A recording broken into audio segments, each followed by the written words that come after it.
cruising the Atlantic in an unsinkable ocean liner. You hit an iceberg, and the next thing you know, you're in the water floating in a cello case. Your South American rugby team is flying to a game. Your plane goes down in the Andes Mountains. Next thing you know, you're eating the team captain. You've got yourself a comfortable point lead going into the season finale. Next thing you know, well, I think you got the idea. And when that season finale is a double-distance, double-point affair, the season's worth of work can vanish in an instant. From the always exciting racetrack on Phillip Island, it's the final round of the Heusinkveld MX-5 World Tour Season 16 Championship. And all the action from green flag to victory donuts can be seen your way, live as it happens, right here on the Global Sim Racing channel. And now, let's move to the next part. G'day, mates, and welcome to another GSRC broadcast. Bill Soup's on. Joined your truly by let's try this again. I've done this for a while. Bill Soup's on. Joined by Joey Peak to bring you our Words Eye View. Sean Ambrose is our director, with cameras locked and loaded by Dougie Beard. All right. iRacing's most recent build introduced a dynamic weather element to the platform, but no matter the weather, it's all about being sunny. With 3 championships etched in his name, Sonny Catch Me If You Catchin' has positioned himself to the MX-5 World Tour first 4-time champion. And if the Australian is going to win it all, he'll have the advantage of some home cooking, as the tour's final stop is Phillip Island. All right, Joe, tell us a little bit about today's racetrack. Well, this is one of the more unique circuits on iRacing and just racing in general. I don't think you can feasibly claim any of the 2 corners are alike, with a range of uphill and downhill bends, decreasing radius corners, off-camber corners, hairpin sweepers. It's honestly pretty impressive how much they packed into a track less than 3 miles long with only 12 corners. But while most cars find this a very tough place to make passes stick because of a relatively short lap, the MX-5 lack of power means this is another draft track. The front stretch is the main place where swapping positions will take place, since it's the longest flat-out stretch, but don't be surprised if you see some action in places like Honda as well. The history of this track is long and rich, but one thing you should know is that it's had multiple incarnations, and with this latest one, I think they finally got it right. Actually, let's jump onto the GSRC MX-5 and just show you what it's like from the driver's perspective, and what a beautiful and challenging drive it is around here. Alright, we're in the GSRC MX-5, so let's do a lap around Phillip Island. As we cross the start-finish line, we'll be approaching Doohan, the first corner, at quite a clip. But unlike most first corners, this is an awkward place to pass. It's an extremely fast turn, and even though the draft can bring you side by side with someone, you'll both be losing a ton of time if you try to stay too wide. Then you've got the difficult curve braking for the southern loop. Toss in a crest and a decreasing radius, and you've got one of the most frustrating corners in racing. Impatient drivers are likely to push wide on the exit here. Stoner is up next, and it's a flat-out blast in this little MX-5, but make sure to hug the left side and not track out, because immediately following is your best passing opportunity, Honda corner. Drivers will need to keep their heads up on lap 1 because things stack up here very quickly. Some dive bombs and some hurt feelings are not uncommon around this hairpin. Then it's time to swing the car to the right and set up for Siberia. It's an uphill bend that includes some camber, so you can definitely carry your momentum around this one if you get the line just right. And it's definitely going to be important to do that, because you won't be lifting for quite a while, and it's uphill along the entire back section of the track. The course is going to snake left and then right through 7 and 8. This is Lukey Heights. It has you climbing, turning, and slowing the car around this fast, blind curve. Then, just as you reach the top, you've got to keep the car left, and the track takes a serious drop right as you're braking. This is the turn 10 hairpin, which is extremely easy to overshoot. As soon as you're done though, the exit leads straight into 11. Hug the curb and then track out during the short stretch before 12. Hopefully you got yourself a good launch coming out of 10, because you're not lifting all the way until Doohan again. As the car comes over the rise on the final corner, minimize your steering input to maximize your speed and let her drift back across the track before you cross the start-finish line. From there, you've finished a lap around Phillip Island.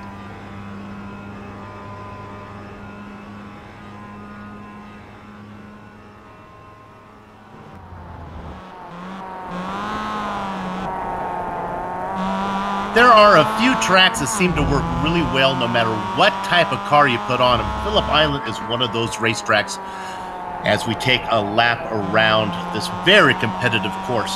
All right, let's go ahead and take a lap around the point standings now. And really, it all comes down to one thing. You got Sonny Kenshin in the lead by 106 points. This is a double points race, which means a win gets 200. The worst you can score is 50. There are no, now the one thing that makes this interesting is there is no drop race compensation. So whatever happens today counts. So if Kenshin were for some other reason to finish last, he would get 50 points. And if Hartley were to win, he would get 200. That puts him in striking distance, as well as Marcelo Pajan. But if Kenshin has any type of finish here today, he's going to get that fourth championship that we talked about all season long. Gene Fittis has had the season of his life down there, sitting in fourth position. And how about David Hampson? Up a spot, making the top 5. Good news there. I'll go ahead and take these AM championships as well. Kip Stevens, he's been the strongest guy all season long. Jordy Fike, well, he's pulled away from the others. Derek Holland is 12th overall. That's his best season ever for the veteran. And then you got the Netherlands putting in Stefan Bienhoff and Eric Coleman down in 4th and 5th. We've talked about the track. We've gone over the point standings. Let's let Joe tell us a little bit about the event details today. Absolutely. And this is a bit different from their normal races, of course. We are in the final round, as Bill mentioned, 11 out of 11. Now, the race is a lot longer, so they offer double points today, hence why they can score up to 200 points. It's 50 laps, so it's going to be roughly 90 minutes instead of their usual 45-minute races that they do in this series. The setups on the cars are open, and there's not a whole lot that you can do on the MX-5 to get more speed necessarily, but comfort means a lot when trying to push these cars to the limits, especially with how small margins they have between each other typically. There is no incident cap, however, they do award bonus points based on the number of incidents over the course of the season and how you rank in the order of drivers in that. So it is important to at least try to keep it on the black stuff, because that can affect the championship. And Bill, like you were saying today, it's probably not quite close enough that will come into play, but you know, every little thing in the pocket of guys such as our drivers vying to try and topple Sonny are going to be important. Yeah, and of course we just saw Sonny make a race that we covered last night as the brand new series, the Advanced Mazda Cup. We cover every Friday night. Sonny was there, as many as these drivers were here as well. Robert Hartley picked up the win in that event. He'd like to see if he can do that one again.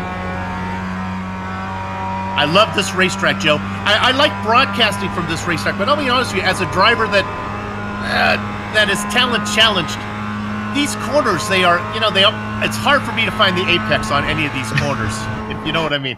I'm kind of the same, honestly.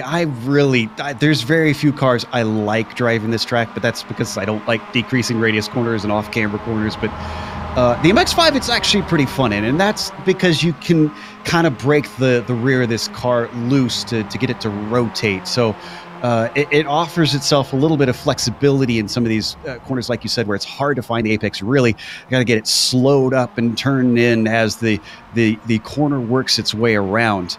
So it's not as tough as I've tried in some of the other cars on iRacing, but it certainly will provide a challenge, and it will separate the fast drivers from the not-so-fast drivers. Even with the draft on the front stretch, you're going to see the packs start to separate, probably within the first couple laps.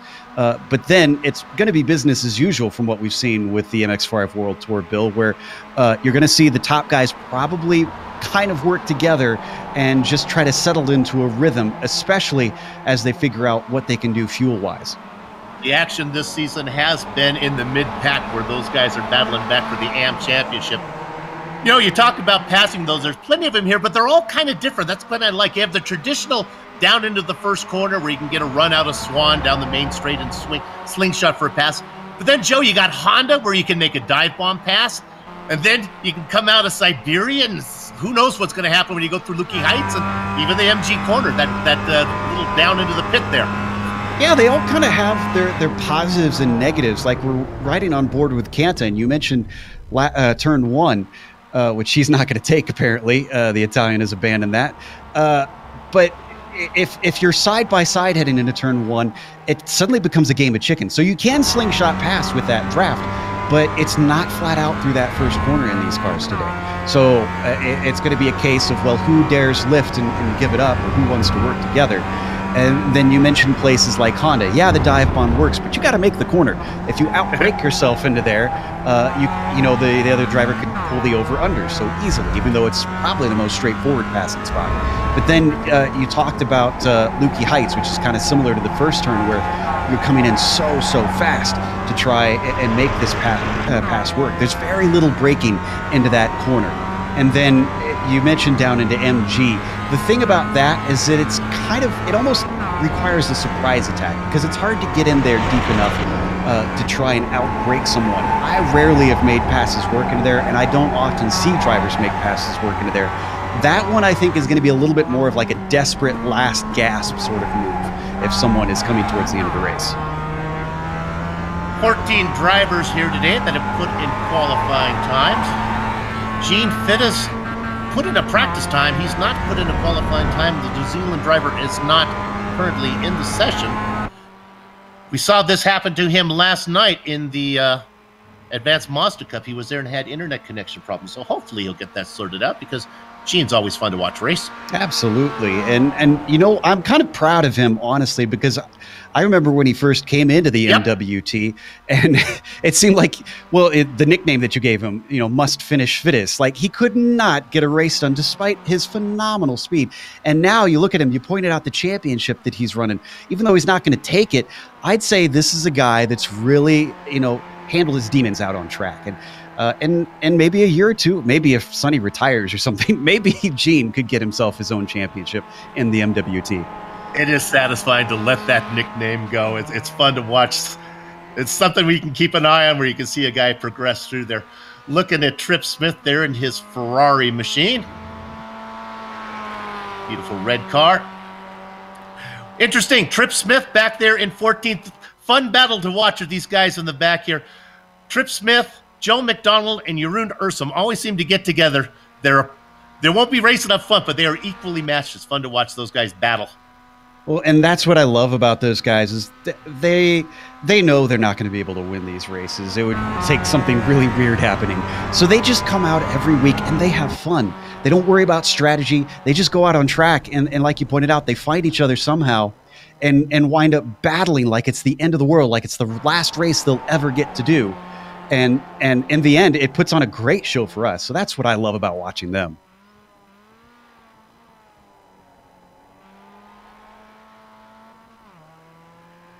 Let's take a look at the weather today before we go to the race.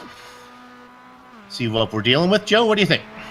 Well, it's a little hot out on track, so it is going to be slippery. I did find coming into the corners, the cars were kind of loose in some places. 110 degrees on the track. Now, again, it is the dynamic weather that the new one that iRacing has introduced. So if a cloud comes over, that could affect it drastically. We saw that in the Targa, Virginia earlier today. The cloud cover was really giving us some wild swings of almost 10 degrees, depending on how long the cloud stuck around. And I can't quite, I'm trying to see from our booth if I can figure out how many clouds we have out here today. It just says partly cloudy on mine, but unfortunately the roof is kind of keeping us from seeing the sky. But regardless, you could see that change throughout this race, and drivers will have to pay attention to that.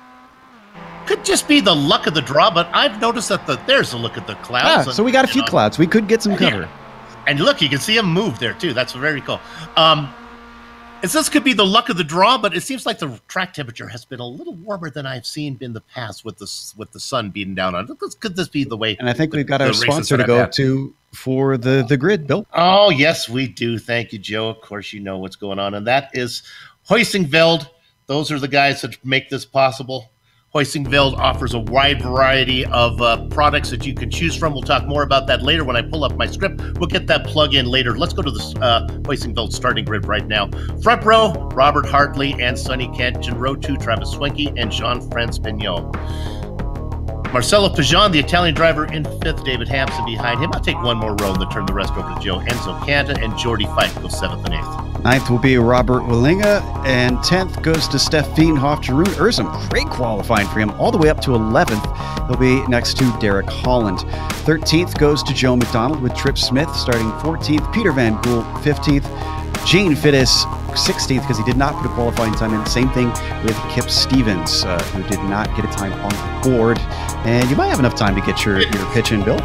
It is a short read. Heusinkveld offers a broad array of products and services, including advanced vehicle simulation software and hardware, and sponsors on practically every major team in sim racing today. If you're looking for an edge in racing, get in touch today at Heusinkveld.com. Very important to get those plugs in because Heusinkveld is a big part of this series.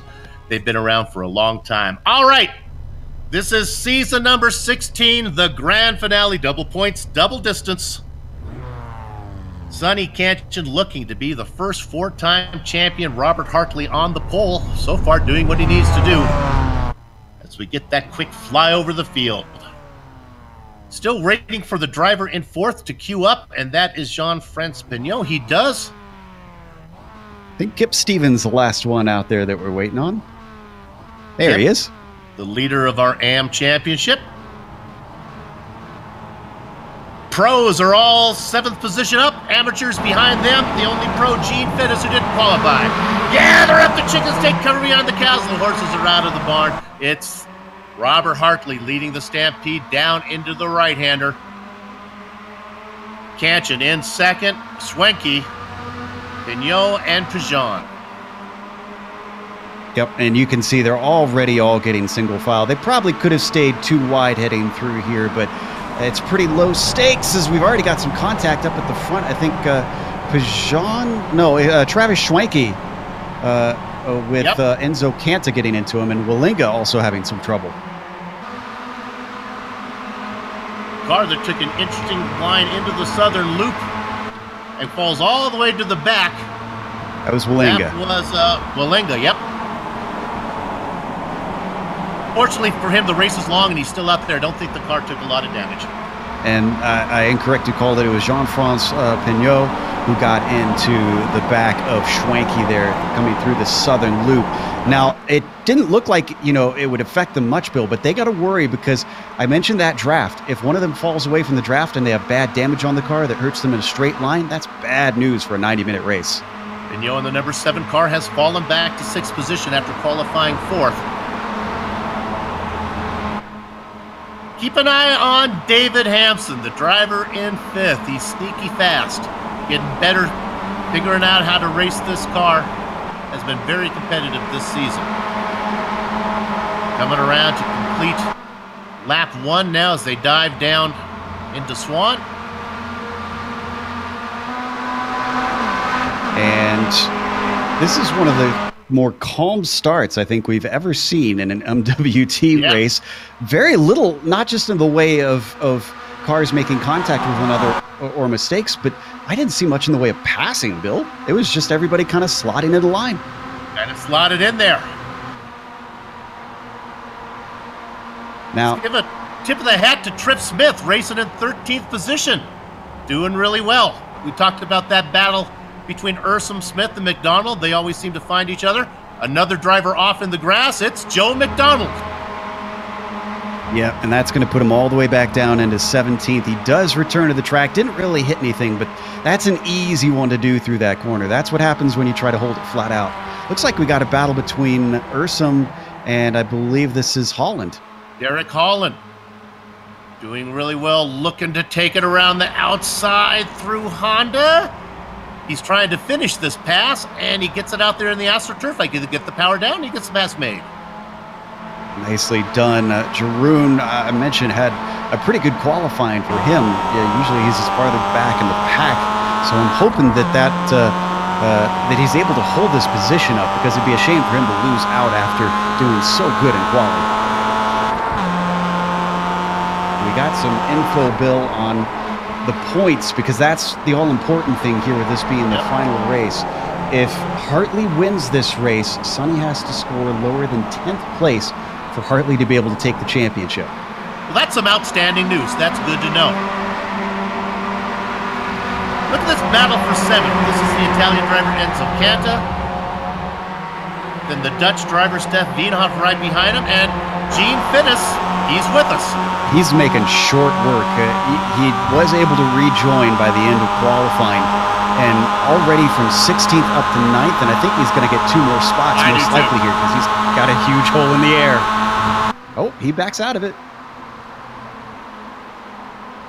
We talked about him losing that nickname, Must Finish Finnis. That's a move he would not have done a few years ago. As Wienhoff is off in the grass, he loses 1 position. And there you go. It paid off. That's a great point, Bill. Just, it's discretion being the better part of valor. It's one I probably pull out a little too much, but honestly, it pays off in racing, and especially long endurance racing like today, at least endurance for these guys' standards. Catching up front. Boy, they really accordion up. Oh, that car with a bad entrance into the Honda. That was David Hampson. He's going to lose a spot. But critically, he stays in touch with this top group. You can see the breakaway here. Hampson is the 6th in line. But back to him, the battling back and forth that the cars are having right now between Canta and Finnis is costing them time. And Finnis absolutely doesn't want that. He wants to get up to the tail of Hampson so that he can just cruise behind the front group too. Oh, they got it between Canta and Finnis. They got to get this sorted out. And again, look at that. Finnis says, all right, no reason to go side by side. Gene is trying to make up time. He has the pace to race with the guys up front if he can get there. And honestly, for Canta, it might be the best idea. He probably doesn't realize Gene Finnis' reputation, but if you let Finnis by, Finnis might be able to drive him right up to the front. Yeah, but every racer always thinks they're the fastest in the group when they're up at the front, so it'd be hard-pressed probably to convince Canta to just let him by. And there is always the chance that if you let someone by that you could accidentally lose that toe, Bill, and, well, then he just let him have it, and he's lost touch. So there are downsides to letting your competitor go like that. Back in 15th, we don't need to go there, but this document that Kip Stephen got around Trip Smith. Let's go back to 16th right now. This is fun. Let's look at Trip Smith, and here it comes. Okay. All right. I would go back here. This is fun. This is Joe McDonald. The reason I bring you back here is because these guys are racing with a passion. I worry about watching up front. Sometimes they're just kind of positioning themselves. It's Kip Stephen, our AM champion. Trip Smith, Joe McDonald. Look at this train of cars here. It all starts with Angul in 11th, Holland, Ursum, Wallinga. Yeah, this is a big group of cars. Van Gool all the way like in 11th, as you mentioned, down to 17th. As Joe McDonald, thankfully, is able to catch back up to them. So I'll be interested to see if this group works together as well. That would be an interesting thing, Bill, to see if the back group has actually learned from the top guys and don't fool around and try to maybe use the draft to see if they can improve on their lack of speed. You have a 6-car train up front, then a 4-car train, and then this thing that we're looking at here that has 7 cars in it. Oops, somebody making a little bit of an interesting racing line up there. That is Jeroen Ursum. He loses a spot to Kip Stevens. And part of the reason that we're seeing so much playing nice here, Bill, is probably because of the fuel. With it being a longer race, you can have a much bigger impact on your overall pace, on the overall pace of the car with that, as looks like Canta overtakes Finnis once more. Did it around the outside, going into what?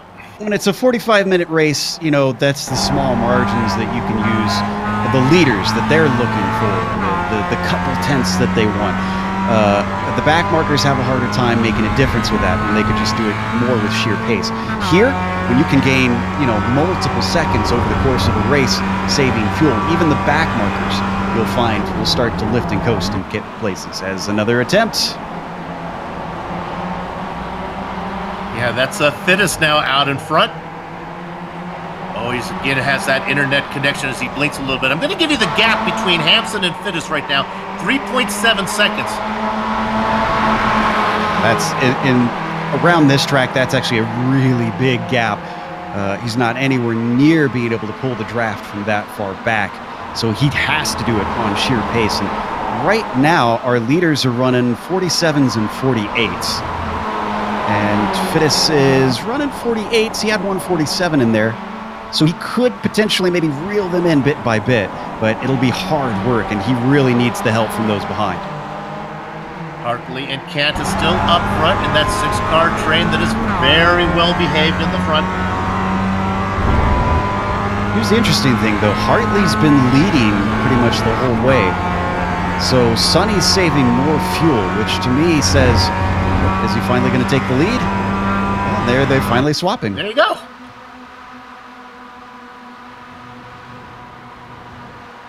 Now, there are no team championships in the MWT, but there are people still belong to teams. Kanta races for Asbury Motorsports, as does Swenky and Pajan.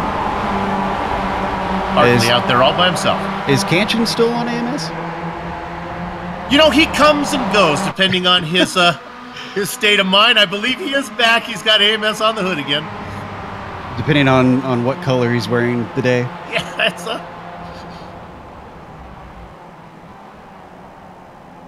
Wow, you are right about being well behaved. Just look at him. Nobody even poked their nose out heading into Honda, and they all could have had a go. And then you compare that to the group behind them, and immediately Fittis is under attack from Kanta again.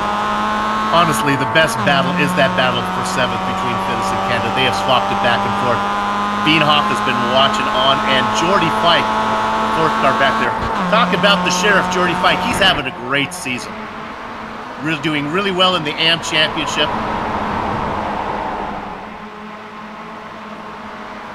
I believe he sits 11th overall, so that's darn good season for Jordy. So when are you going to do a Western themed paint for his car? That's what I want to know. Jordy nicknamed the Sheriff because he's the guy that always comes in the post-race post-race forum and sets people straight about how you need to race it. He's really helpful to a series manager because he does the dirty work for you. Just need a paint job on him that says a few tenths more.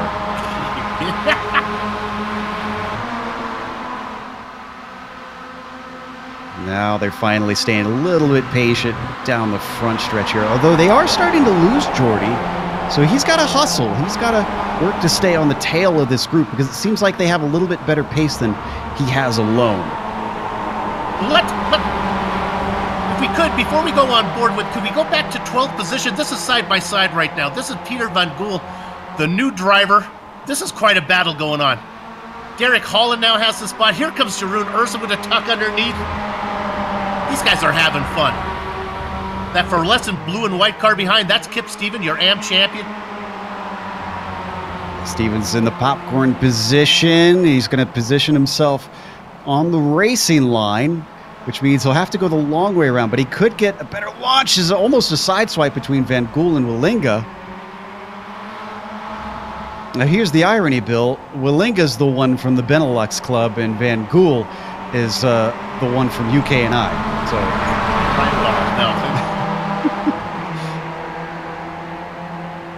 And then the guy watching the whole thing, Jeroen Ursum, the series manager, back there in 15th. Linga got a great shot. That moves him up into 11th ahead of these two. But we've already seen it doesn't look like many of the positions are going to stay put throughout this whole race. When I said it was a draft track, I'm sure some people might have been surprised. This really is a draft track. It is hard to get away from drivers. I think water has found its level in like 3 different places here. You have these 3 packs of cars that are equally matched.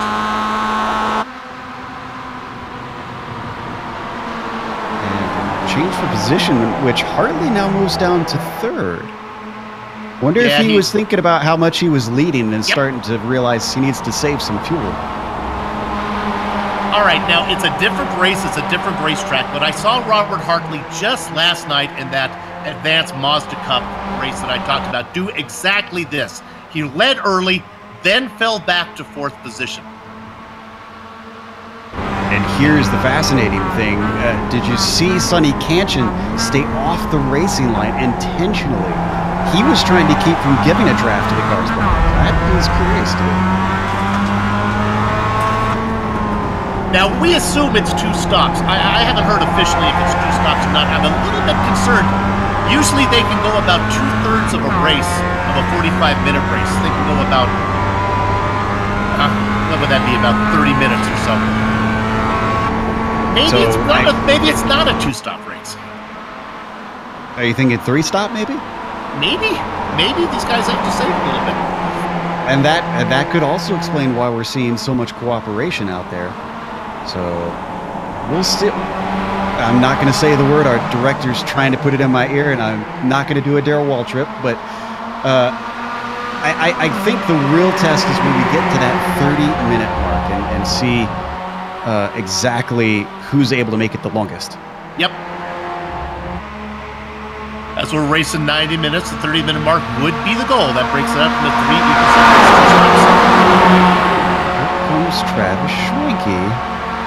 Or is this, no, not Travis, Marcello Pigeon. And that is exactly who Cantion wants up there. And actually, Schwenke's AMS too, isn't he? Yes, indeed. It's AMS, AMS, AMS. Curious that. Yeah. It's what my dad used to call hospice racing, when you're racing surrounded by loved ones, and that's what's going on right now. Pigeon, Cancha, and Schwenke. I call it formation flying. There you go.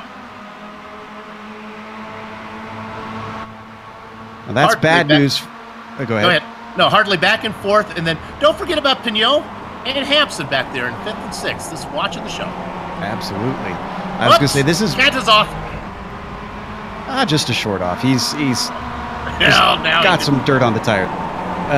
This is really bad news for Hart if he's got all the AMS guys now in front of them. I wonder if they're going to try and maybe use Slingshot to see if they can get a 3-car breakaway from the 6-car pack. You can see it already start to slightly happen there as we ride on board with Hampson. There's a little gap between Hartley and Schwenke. The problem is they're trying to gap the pole sitter, and that's always tough to do. Tough, but not impossible. What they have to be careful about saving fuel up here, it might allow Fittis to get back in. I know that gap is now 5 seconds to Fittis in 7th. That 4-car train is now 3 that Gene Fittis was in. Oh, we had an off track in the pack at the very back. Derek Holland found himself going into Lukey Heights a little bit too hot. That sends him all the way back to the tail of the train. A little replay of Holland. There you see him going off. Does a good job of catching it, gathering it back up, but he's got some work to do now to get the back of the Linga. It's embarrassingly easy to do that because that corner just seems to lack grip more and more the farther you go into it. So if you come in too hot, recovering and keeping it from going in the grass is actually rather tough. Oh, and there's a spin now. A spin from Van Gool. Almost he's a off spin. In the sand. And he's gonna, looks like he's taking a toe. He did a really good job of catching it. I don't know why he towed. He didn't hit anything. We're gonna watch from on board. He was leading the pack. And that's what Holland was doing. This is weird, almost some sort of curse going on here for the lead of the final pack. If you get up front, suddenly you start making mistakes. Really fortunate that he didn't turn that car back around and get into Kip Stevens there. So, well, now those battles break up a little bit. And we've got our first cloud cover here. And I've been watching. The heat has been going up. It's up to 113 degrees on track. Let's see if this affects it enough that it'll start cooling it down. I think we've had so much sun that it's not doing anything immediately from what I'm watching. You can see that cloud cover. You can see the darkness that the cars are racing in now as they go beneath the clouds. Not nearly as bright as it was before. Joe, you know, you talked about that 3-car breakaway, and I kind of scoffed it off there that they wouldn't be able to get away from Hartley, but Hartley's now back in 5th. This may work.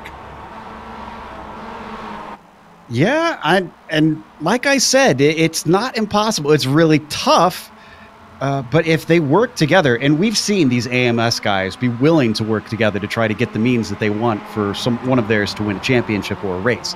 So that's why I think it's feasible that they could try to just slingshot on the fastest parts and be able to stretch away. You can see they're threatening to do it, just not quite there. It's closer than when I mentioned it at first. I thought there that the French driver is going to lose touch, but now he's back in there. It's a tall order to pull away here. Yeah, it's incredibly tough. I mean, regardless, they've got what they want right now, which is Sonny Canchin leading, and he has saved some fuel because he was behind for quite a while. It's sad to say that Peter Van Gool has exited the sim, so we are now down to 16 cars left. So often the case, the way that the train usually breaks up is somebody in the middle makes a mistake and people have to lift, and that's where Robert Hartley is kind of in that dangerous position there in 5th. If Pignot makes a mistake in front of him, he'll have to lift to avoid it, and then he'll lose contact that way. Back onto the front stretch once again. Let's see what they do this time. They're just going to hang out. No swapping of positions. They're starting to drop David Hampson now. Ooh, in a bad first corner. Stoner. Excuse me. Not Stoner. The name slipped my mind. But yes, through the first corner for Robert Hartley. He thankfully didn't lose too much, but he's got to be careful about that. You could still have that off track, and if he goes off at turn 1, then it's going to be really hard to catch these guys. Hartley's mistake might have been the best news for Hampson, who was losing touch until Hartley slowed down, and that kind of let Hampson get back on there. Doohan, by the way, is there. You go. Yes. I didn't want any of my Australian fans to be angry at me.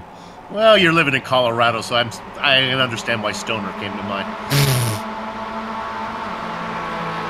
Now, let's go back to 7th position. Oh, we're going to go back to 11th position here and look at these guys. This is a fun one. There you go, Stefan, Valinga, Holland. Ursum trying to hang with these guys, beginning to lose contact. He really needs to. He's got to hustle now.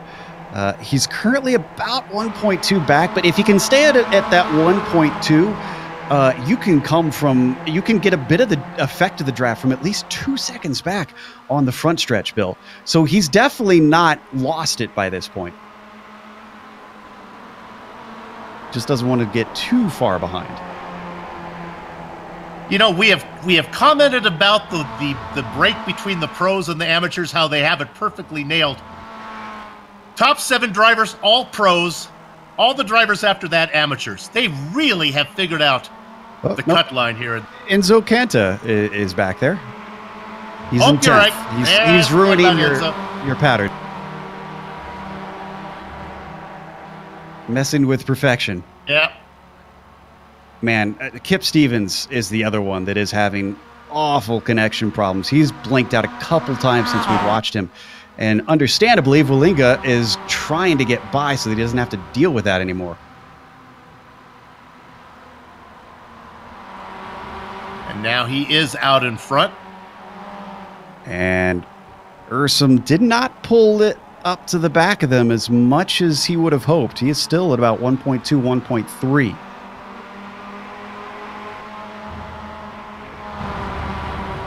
We talked about the fighting between Ursum and Joe McDonald and Trip Swift. Well, they are now racing 14th, 15th, and 16th. They're not together on the track.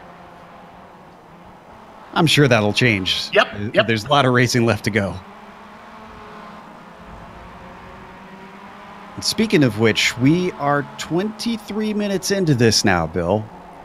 So we're getting close to that first half-hour mark. If we see everyone dive in about 7 minutes, we know that it's tight.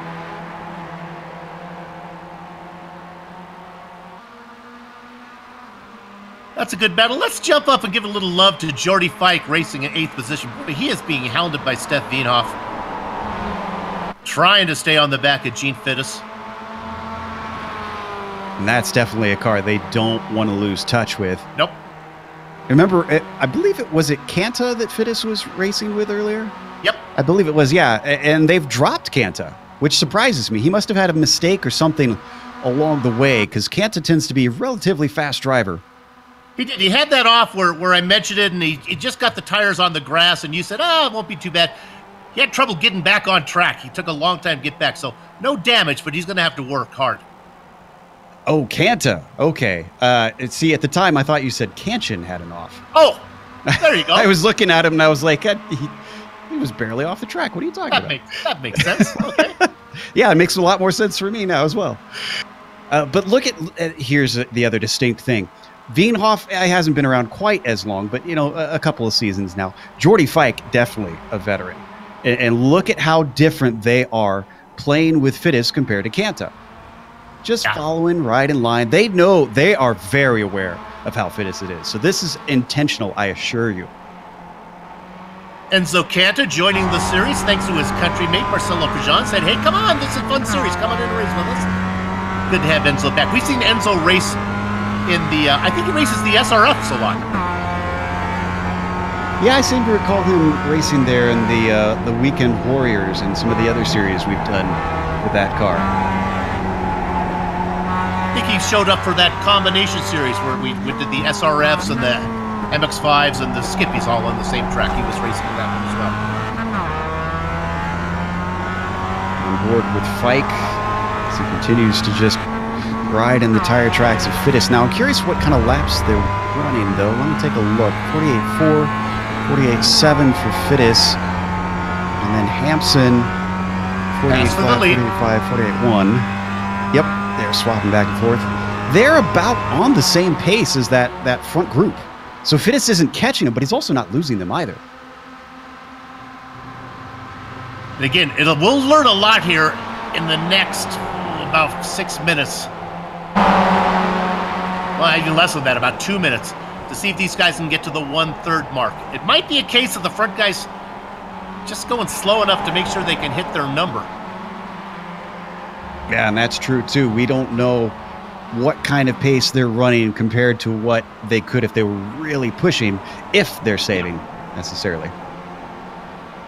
Poor Gene's in sort of the racing version of purgatory here. He just... He can't catch up to them, but he doesn't want to go anywhere else farther back, so he's just kind of stuck running ahead of these two and towing them along. And you're right, and the pace isn't that horrible. He's now 6 seconds behind Hampson. Just losing a little bit of ground each time, not quite able to get there. Gene might be able. Gene likes to come in and pit early. If there is an option to pit, he might want to come in early, maybe even short fill, and see if he can somehow get onto the back of these guys and then save fuel. If you can come out, you don't have enough fuel to get to the end, but maybe if you can get behind somebody, you can nurse it. Very, very true. But the problem is, any of the people behind him would be slower than his pace at this point. So I'm not sure that it would be a positive for him to try to pit early and ride behind someone. I don't think he'd be able to save fuel long enough because he'd have to pass them. I'm saying 4 or 5 seconds shorter than the guys up front. He can get onto the front train that way, and then try to get on the tail of David Hampson and see if he can hang on to 7th and nurse it around. We'll see. Honestly, 6 seconds is that's a lot of fuel not to take. Yeah, I don't think you can save that much. We're talking in MX-5s for those new. Usually, you're trying to save tenths of a second of fuel.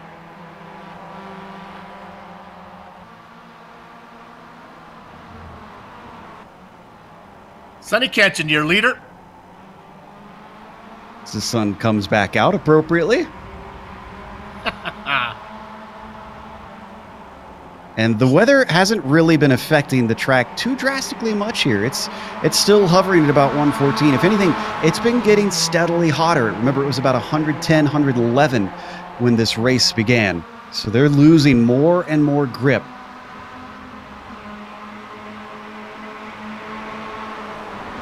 This is the final race of the season, but you look at this front group and you have some reasons to tune back in next season. How about Jean-Francois Pignot? He's been really fast, racing up there with the front runners. I'd like to see another big team really come in and challenge here, because AMS has some really great drivers, and it does make it hard at times for these other drivers to do anything, because as soon as one of their drivers on AMS have a good shot at the championship, they all, you know, it's almost like a battalion. They all kind of like guard around him, make sure that, you know, everything goes towards making sure whoever's closest is able to take it with the most ease. Oh, I can hear Errol Num, last season's champion, right now, yelling from across the globe. You're darn right, you know? Well, and I mean, honestly, I would love to see the Bushfink guys really come and swarm this series and see sort of a Ferrari versus Mercedes Titanic battle here.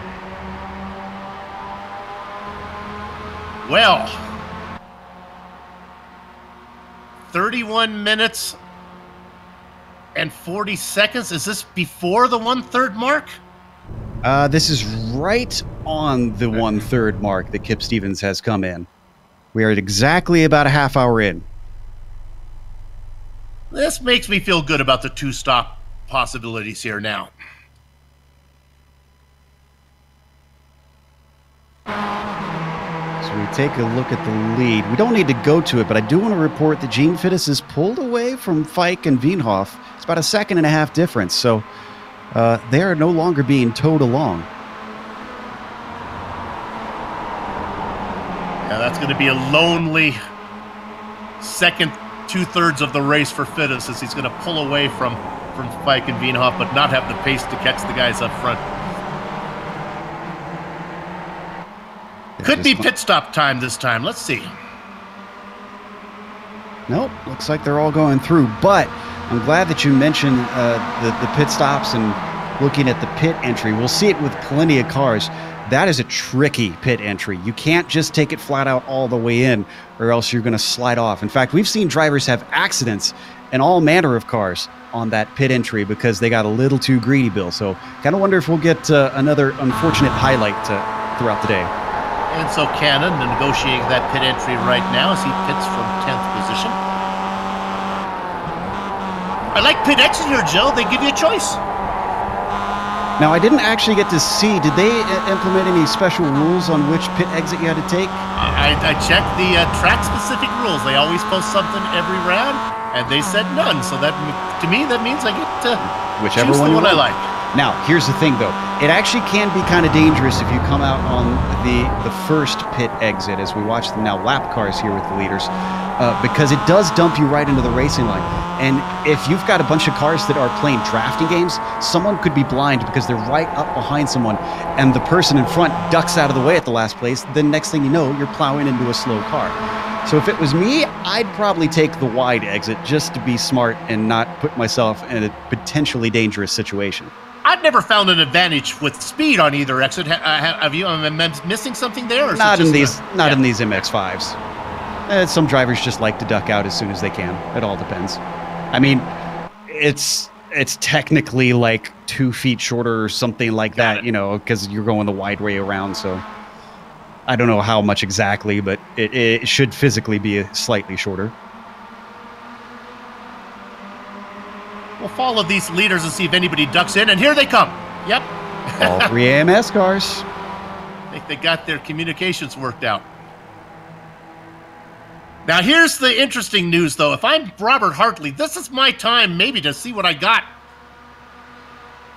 In fact, he's in the tow. Let's see if he gets around Pignot. As you see those Asbury guys in formation flying. But, Joe, I like your analogy there. That's really, look at that. Not only do they all pit at the same time, but they come into the right order, so they can all, look, they all go up on the tires at the same. Just like they've choreographed. Let's change. I was going to say, let's change it to synchronized swimming. Yeah. Uh-oh, somebody's taking left. Oh, they're all taking left side tires.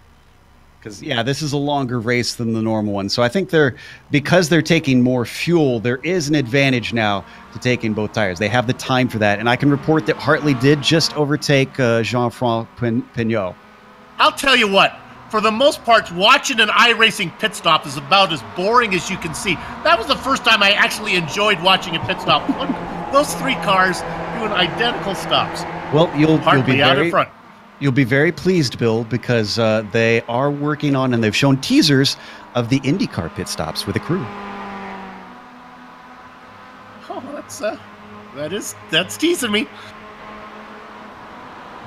This is our leader with now Hampson and actually that's a lapped car behind them. That's not even a car with them. That's Kip Stevens. It's just look, that's a good example of how powerful the draft is. That's a lapped car that just slotted into line and has not dropped them for a few laps now.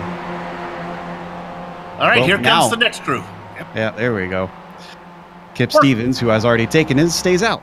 That was too bad for Kip. That was a good opportunity for him for putting some fast laps there. All right, so these guys are coming in. And that's the last of them, because I think Jeroen Ursum is the only one we're waiting on to come in. The Asbury Motorsports family down into the MG corner right now. Jeroen Ursum must not have made a stop yet, because I'm showing him in 5th. Yeah, that's what I was saying. Now he's finally coming in. All right, Canchen around Swan. Hartley was still up on the jacks there. Hartley's Everybody else rolling. went down. Hartley's going to get blown by. He's out on track first. 1, 2, 3. Oh, and they might have actually jumped him enough. Could they drop him? Look at this. There is a big gap there, and now Hartley has nobody behind him either. It is about just at the cusp of 1 second. That number 52, Bill, has got to hustle. Boy, you can feel Hartley scooting up in his seat there, trying to get that car to get going. The good news for Bob is he is the pole sitter. The gap back to Canchen, or Pejan, I guess, is in 3rd place right now. Just about a second. I think Hartley's okay. He's starting to gain. He's looking like he's doing good. Oh, now look at this. Look at Fittis, how Fittis is in the hunt now. He just overtook Jean-Francois Pignot. Now, the bad news is that they still have a gap up to Hartley, which is the next one up there. But Fittis overtook multiple cars in those stops. Well, his stop was 22.5 seconds. Everyone else was about 25 or 26, so I think Gene might have been listening to the broadcast. He tried to short fill as much as he could. Yeah, I think you're right on that one. But he's got a buddy now, and a buddy who is relatively fast. I think Jean-Francois is probably good enough that if they leapfrog back and forth, they could find maybe about half to a second more per lap.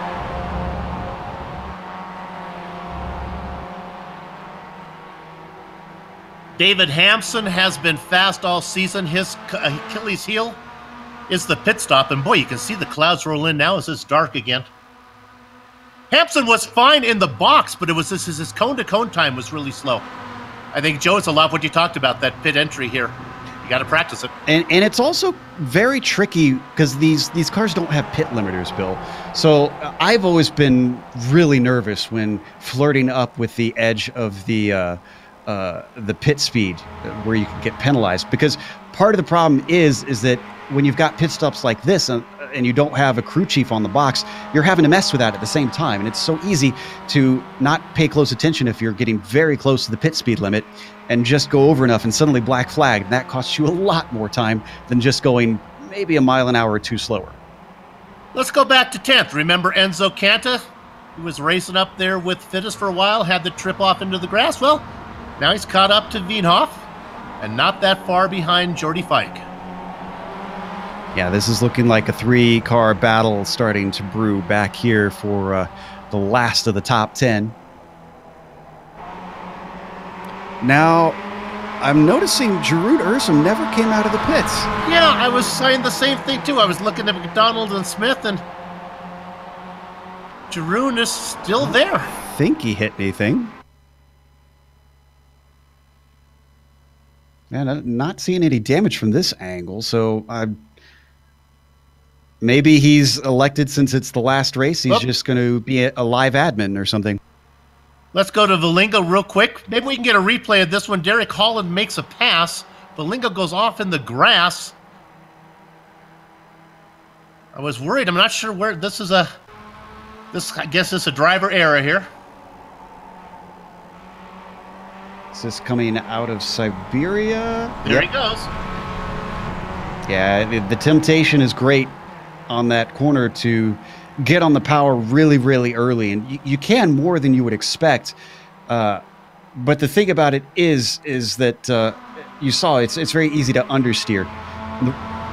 As we come back live, the reason that you want to get on so early is because that's a relatively steep uphill.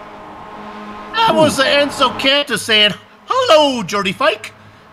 Well, and Fike was on the radio immediately, not happy about it. He's the sheriff. All right, let's see Canta now as they're going to... Canta with a good run. Let's see if he forces the issue down into Honda. And he gets it done. Fike can't turn it. Looks like Fike kind of gave it to him. He stayed on the racing line, let him have the inside. I wonder if after that experience he decided better to have him in front of me than behind him. Canta now has 10 seconds to get up to David Hampson.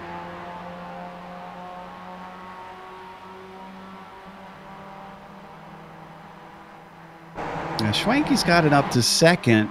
I'm not sure if he's seriously battling Kanchan. At least he shouldn't have reason to. Granted, they do have Hartley pinned back there in fourth, and Hartley needs to finish, 9 positions ahead, even if he wins. So, wonder if towards the end of the race they're just going to let each other fight a little bit. The danger with that, though, is if something goes wrong and Kanchan does wreck, and there's still 10 cars on the lead lap, and he can't make it to the finish, he loses the championship. So they can't get too cute. Yeah, the lack of attrition is not something that Kanchan was hoping for, because it keeps him in the threat of a mistake costing him a lot of positions. Just a report, Jeroen Ursum did head back out on track.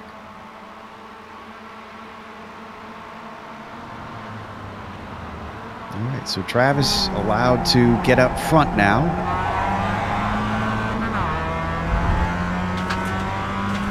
The car fifth in line, that's Kip Stevens, your amateur champion. We believe going to be the champion. He's comfortably ahead. But, Joe, you talked about it, just goes to show you what the draft is. Here he is running with the leaders, although he is having horrible internet connection problems. Yeah. Behind them, I've been watching Pignot and Fittis. They are actually gaining a little bit. It's not huge chunks, but it was 3.5 seconds. It's now under 3. I'm pretty certain these two are working together to try to catch the lead.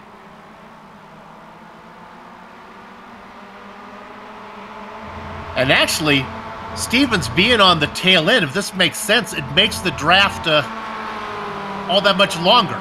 Exactly. So they want that back marker hanging on to them. Yeah.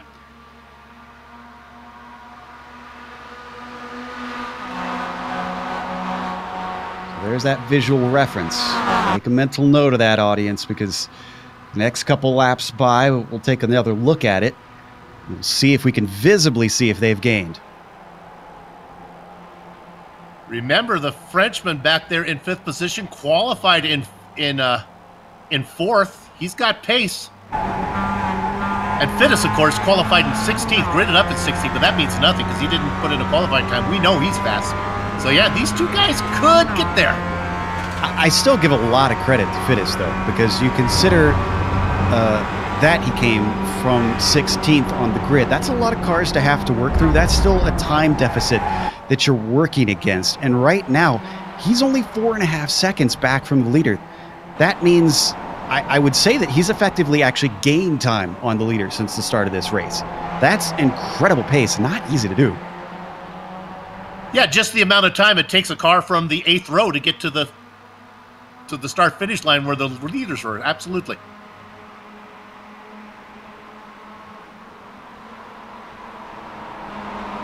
Things have settled down a little farther back. Those two guys continue to race or dance, depending on how you want to look at it. There's a good battle for 11th. Yeah, Olinga back in 12th here, seeing what he can do with Holland. Remember, Holland got by when Robert went off at that corner right there, coming out of Siberia. And actually, I think that's, or is this a lap car? Yeah, that's Jeroen. He's not actually battling with them. So I'm sure Robert would like to try and get that back from Derek. Yeah, Ursum is a lap down.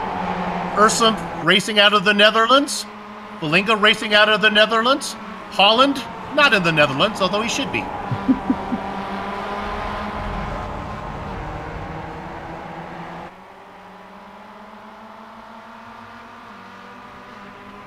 Maybe Jeroen was just lonely, our director is saying, and didn't want to race by himself, waited in the pits till he could have somebody to race with. Well, let's see what Robert does here, because he's awful close to Derek now.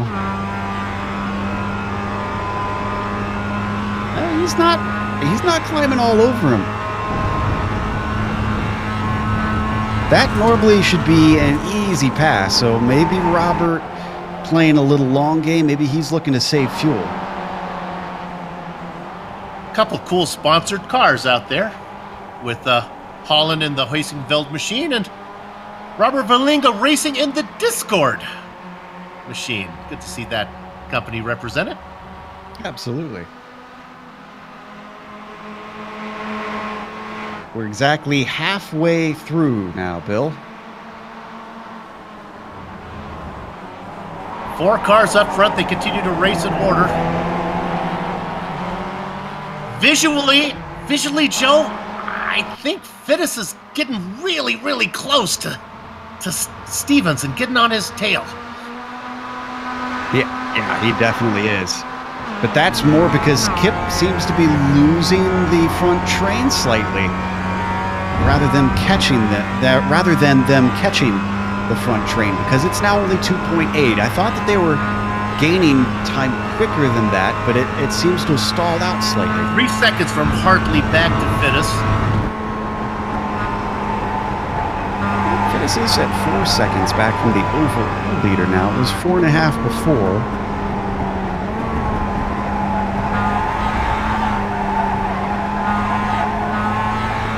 Yo has about 4.5 back to Hampson, who's all by himself in 7th.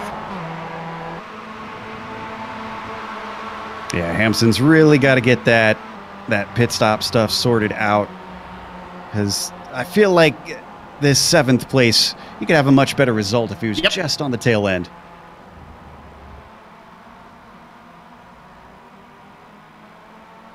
There's David. Nevertheless, sitting 5th in the points. He's got to be happy with that. So here's the thought, Bill. We saw those first pit stops. They could go maybe a lap or two beyond the exact 1/3 mark. But that was with a lot of fuel saving. Remember, so many of them were hanging out behind each other. So that makes me wonder if we're seeing a repeat of that this stint, just so that it's not so tight on them. And then it'll be a little bit shorter on the final stint, so they could finally unleash. So I don't, it might be a case of this is the calm before the storm. Something to race with, yeah. 2.4 seconds from Hartley to Fittis. And the stepping stone of Kip Stevens between them. And here's the very important thing. It's only 3.5 now up the leader. Remember, a lap ago, it was a second more than that. They are absolutely gaining now. Now they swap. The French driver takes the lead between Fittis and Pignot.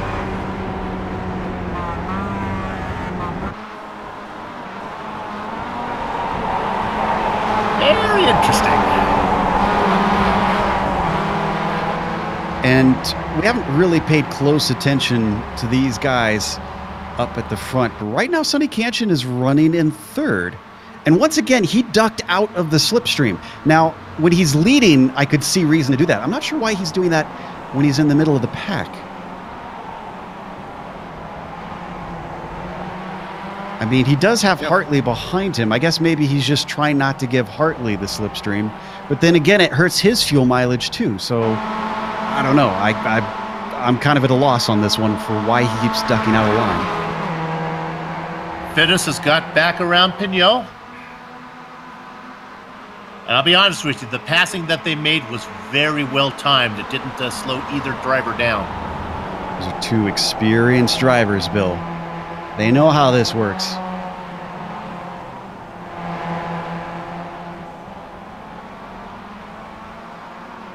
Oh, I like that camera shot. I like that, director. That was good. Dougie's drone shot that he plops into a few tracks here and there. Those are always a lot of fun.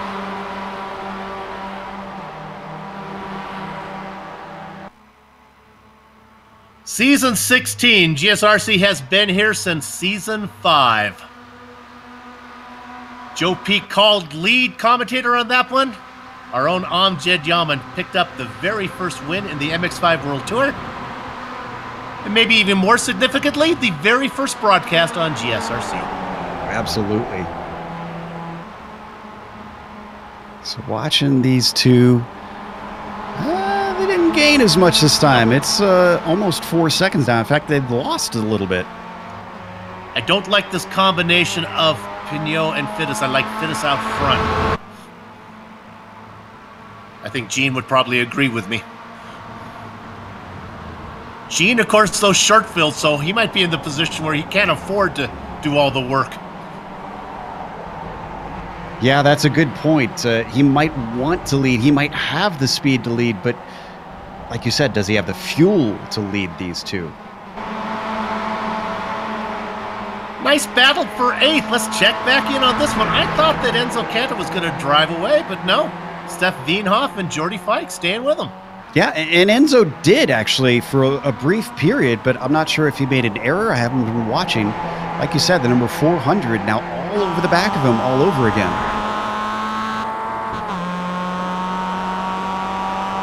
And as far as this fuel racing goes, I tell you what, I'll make a challenge to the MX-5 World Tour participants. Vote to have Tsukuba 1000 thrown on the schedule for the finale and put, you know, however many 30 cars on it.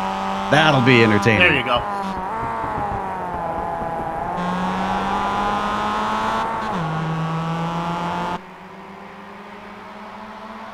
Kanta, Wienhoff, and Fike.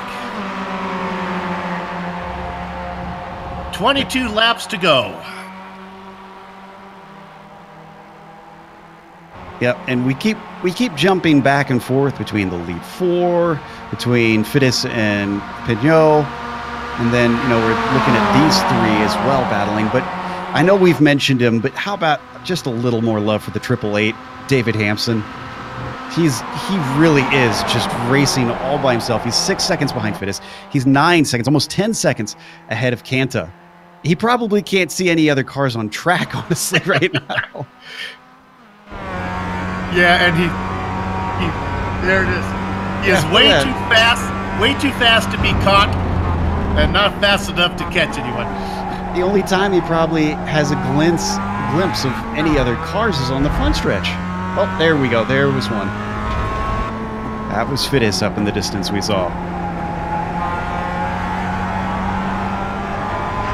Not exactly. Was he takes the track limits all the way to the edge? But this is especially not how you want a race twice as long as you're used to go, Bill. It's so much harder to focus when you're just by yourself, putting in the laps. Some people like hot lapping, and some tracks, it can be fun. I prefer to race with people. I'll tell you a guy putting in some fast laps right now is Kip Stevens. He's just sitting on the back of those 4 lead cars. The bad news for Kip, he's on a lap all to himself. I guess he has Jeroen Ursum with him as well, but nobody up ahead. It should be nice if there was somebody. Well, maybe if the lace is long enough, if Kip can stay on here long enough to stay with these guys. Now, that time by, I went and watched the leaders, and Pigeon was actually bump drafting Schwenke. I think they are trying to pull away as much as they can. So we jump over on board with Kip here. There's Kip in the fluorescent blue and white machine following Hartley's car.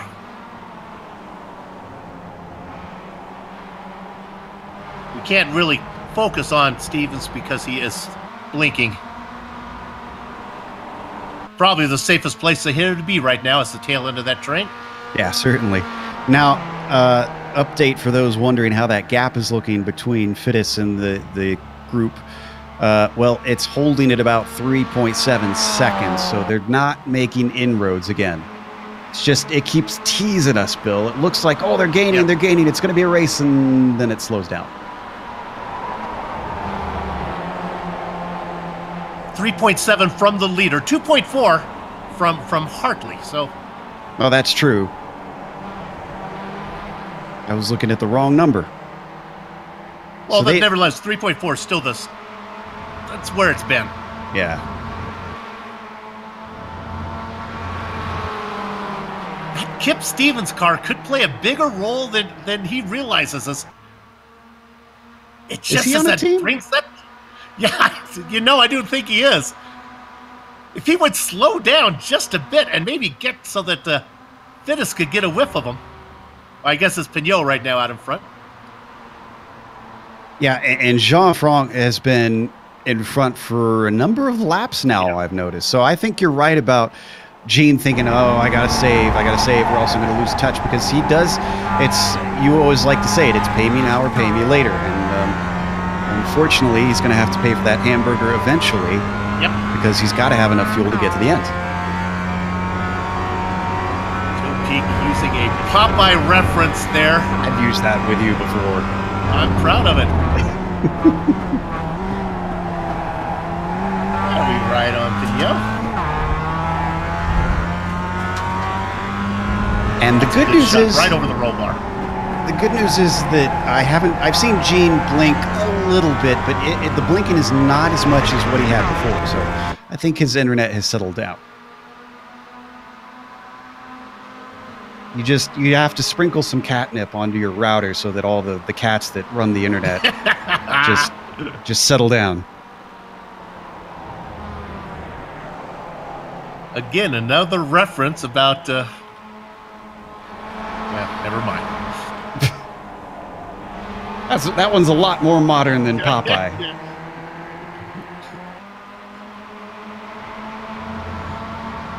Let's go ahead and look at the 8th position. Kanta, Bienhoff, and Fike. I think these guys are just waiting to mix it up after that next pit stop. Yeah, I'm pretty convinced at this point what we're seeing out on track is everybody trying to save as much as they can to give them more chance to either short fill on the last pit stop or not have to save after the last pit stop, that they can just go all out and go in attack mode. That's really what you want at the end. It's almost looking a little bit like a Formula E race here. Yeah. At least the old Formula E races back when they swapped cars.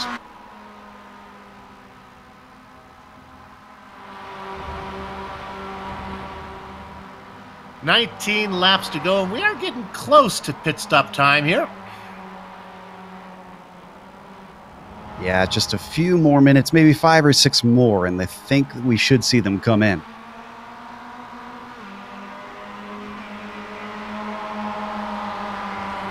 Now, Kanchan has come back to the lead, Bill.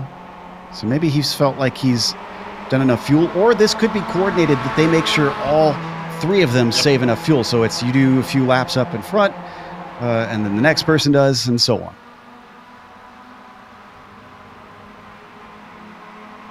Yep, if I would be surprised if they don't get themselves organized in order of pit box like they did last time. That's a good point. It would be Kanchan would have the farthest pit stop, then it would be Schwenke, and then it would be Pajan. And sure enough, that's how they're racing right now. Another lap around for them. And another lap that Kip Stevens just holds on to the back. Not a huge gain for the 07.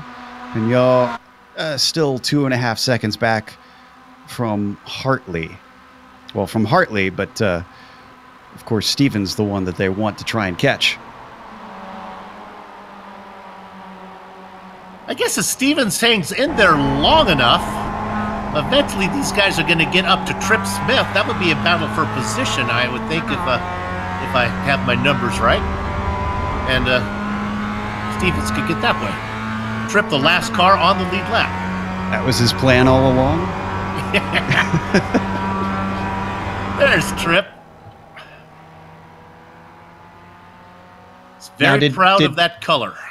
Did Tripp get to take part in the AMC race on Friday? I don't remember if Tripp was there or not. Think because it had to be, since it was split. Actually, what is his I rating? Yeah, I don't think Tripp was a tough split. I'm not going to say it on air, so I don't embarrass him. Yeah. But Tripp, I mean. We kid, but Tripp is one of a great member of the community. He's part of what made that AMC race possible, and he's going to elect to pit now. Right at the 2/3 mark. Almost exactly.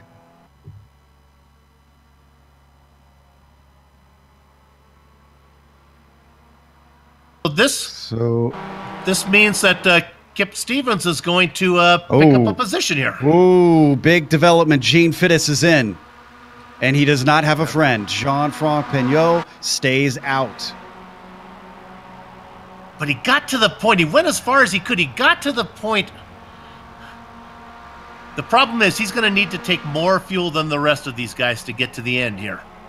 Yeah, this is not looking good, if I'm honest. I think Gene is going to lose touch with him.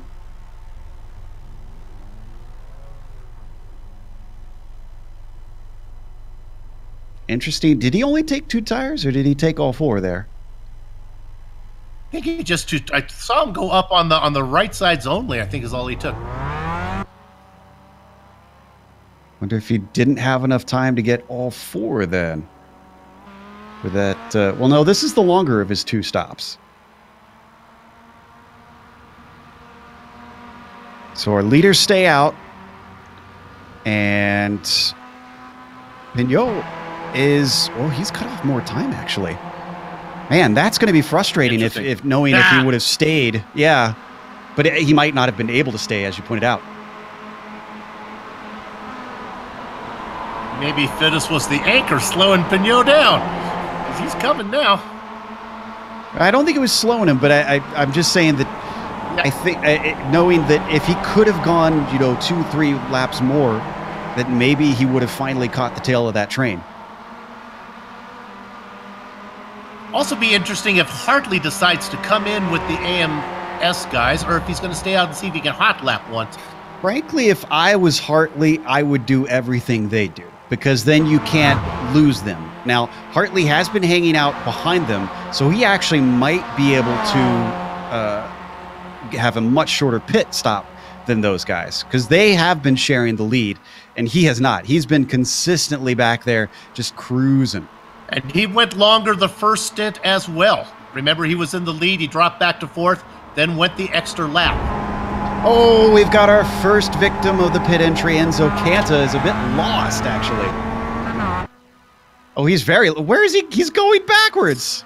Well, he's drawing things in the grass right now. He's trying to find his way. There you go, Enzo. That's the most creative pit entry I've ever seen. Well, he put the gas down while still on the grass, and it went the wrong way on him. He made it.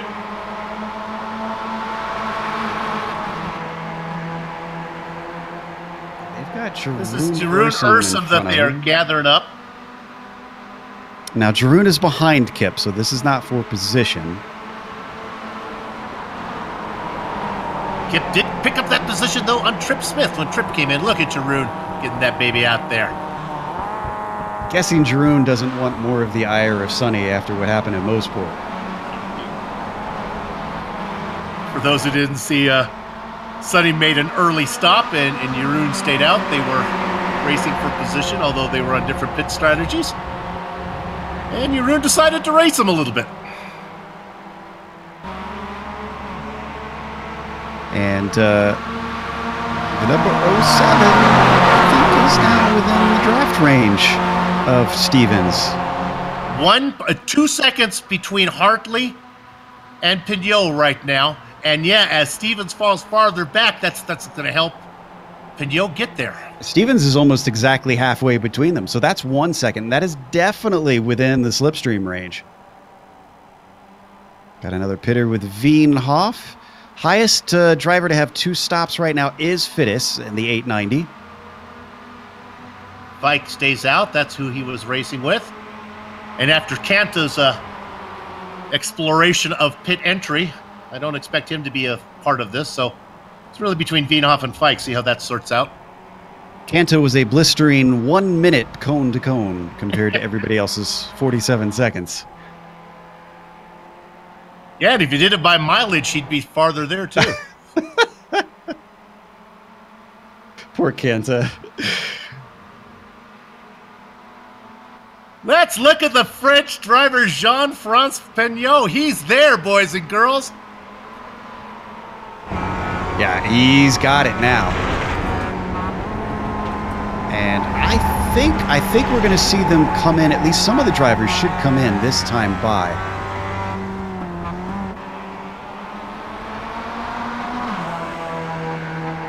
Boy, and if I'm Pignot, I come in when the guys up front do, if I can last that long. And Hartley really should. Oh, look at this. Swanky didn't get the memo from AMS. But Hartley followed him. And Schwenke's not really the one that Hartley needs to be worried about. If anything, it would behoove him to let him pit by himself so that he's out there running alone. Yeah. But one less guy to deal with, perhaps. All right, they both find their pit stalls nice and cleanly. But the question is, how much has Hartley saved? Remember, he was back at the tail of that train for the longest of anybody in that group.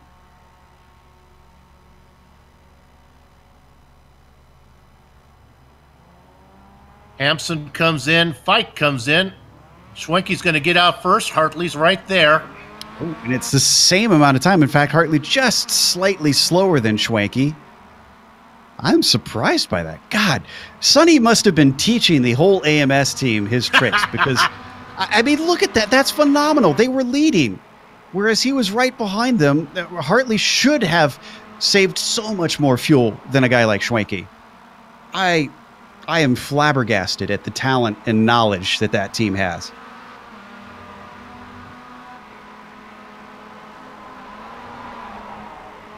Travis has a Excel spreadsheet that he uses that he's kind enough to share with me. He says, "Don't give this away, Soup." I said, "Okay."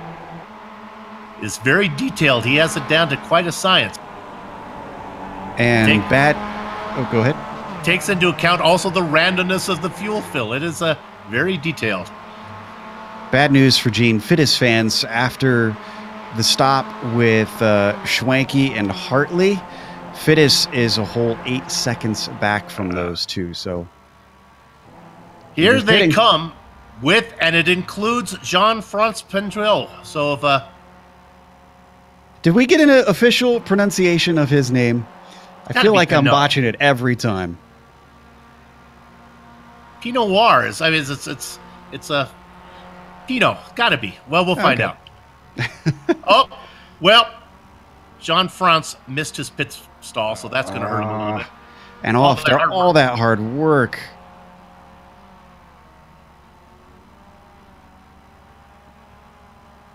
So is Schwenke potentially a decoy here? they're coming. I think they're going to actually jump them. If anything, it'd be the reverse. And Hartley's looking like he's going to pass him. Yeah, look, they have a big head of steam compared to them.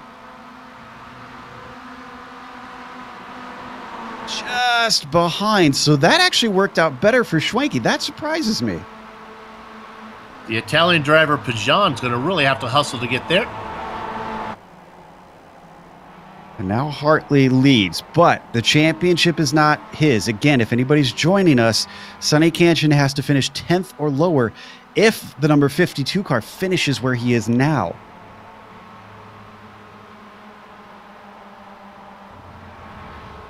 And Jean-Francois Pignot, his stop was very slow. In fact, he's behind Fittis.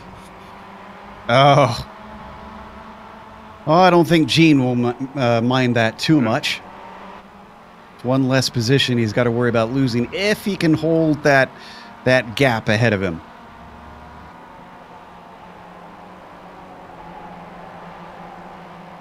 Well, you were wondering about Kip Stevens racing and Trip Smith. I'll tell you the answer. He's ahead of him after the pit stops, so it worked.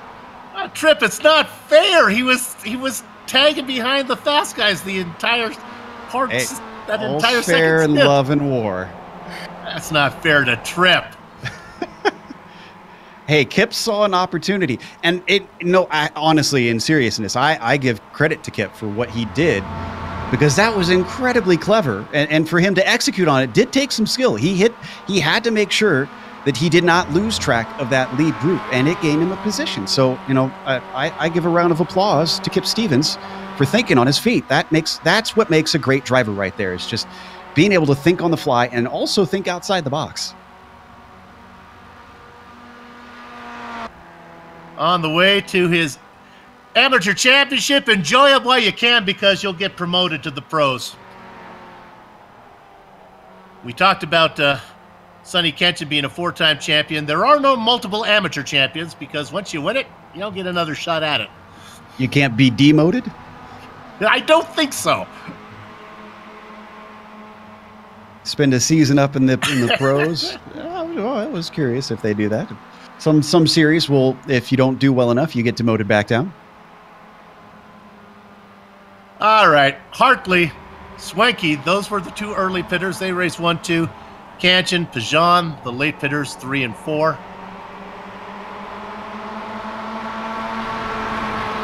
Hartley up in front of a bunch of Asburys. Now, here's the thing that Hartley doesn't want to hear, is even if something does happen to Sonny, let's say he wrecks out and or has a big spin or something happens that sends him back to 10th place or below that, all the AMS guys have to do, if they're still up there, is go on the attack then and try to take it away from Hartley. Schwenke and Pajan have the ability to pull points away from Robert. So he's not even out of the woods if something happens to Sonny. Or on the flip side, they could also crash their cars and let Sonny limp around them for the extra positions. That's true. That's just that doesn't seem like AMS style, though. No, it doesn't. Schwenke had a run on Hartley, did not take it. Now, Canta's wild ride has put him within touch of another driver. We've watched Walanga fighting someone else earlier. I think it was Holland, who he's actually left behind.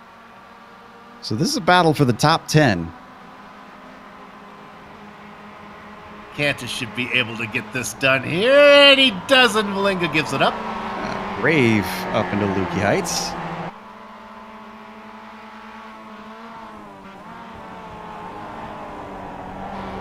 Oh, Kip Stevens is in the pit, so... Ooh, didn't put enough fuel in, maybe? Yeah, maybe. He did lose track of his friends, so maybe he underestimated how much he needs. So there you go, Bill. The world is fair, according to you now. That's it. The extra trip is ahead. The extra trip to pit lane is good news for Trip Smith. Speaking of cars battling, Gene Fittis has been caught and passed by Pignot. Yep.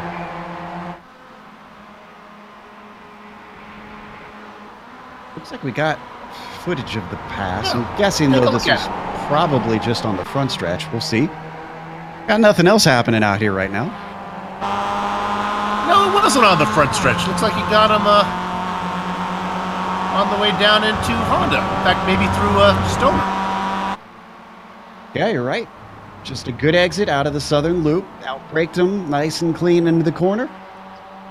And Gene's actually not right on top of him right now, which makes me wonder if Gene is also having to save fuel if he cut this too close.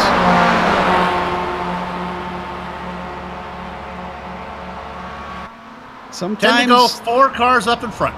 Sometimes these fuel games can backfire on you. But in the case of someone who started in 16th, I mean, you don't lose much by trying to do that. That's why often, Bill, you see the lower teams try to take the unusual and the risky strategies in all forms of motorsports. Because, I mean, if you just play it by the book and you just do the expected thing, you're going to get the expected result. Sometimes you got to gamble. Honda, Hartley had a little bit of off. He's going to lose that position. He's going to get it back. And just for fun, Kip Stevens has decided to get back on the back end of the straight again. He enjoyed it so much. Now, you followed Sonny for a lot of seasons now. If it comes down to the end and this group is still together, do you think that Sonny is going to go on the attack to try to take this championship with a win? Or do you think he'll just cruise back there in third? It is a tough call. I think he'll take the win if it's there. He's such a big picture racer, though. Oh, I think Jeroen Urson blew an engine. I heard a noise. Yep, he did. It was maybe about 30 seconds ago. It was downshifting into MG. Oh.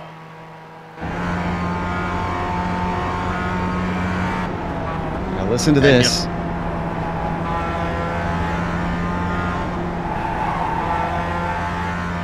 Way down into the corner here. Boom. And if you stay on this a little bit longer, you can see his friend gives him a wave by as there goes Joe McDonald. Wishing him best of luck next season.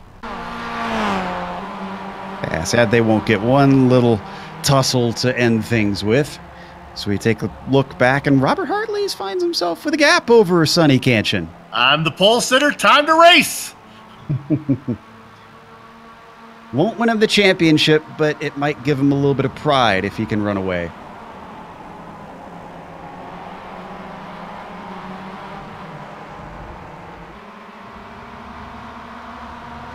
Kip Stevens has found a new way to get screen time. That's... What is he on AMS or something? Be 2 laps down. Stay on the tail of the front guys. Actually, isn't he on the same team as Hartley? Is he maybe playing back up there? I don't know that. That's possible.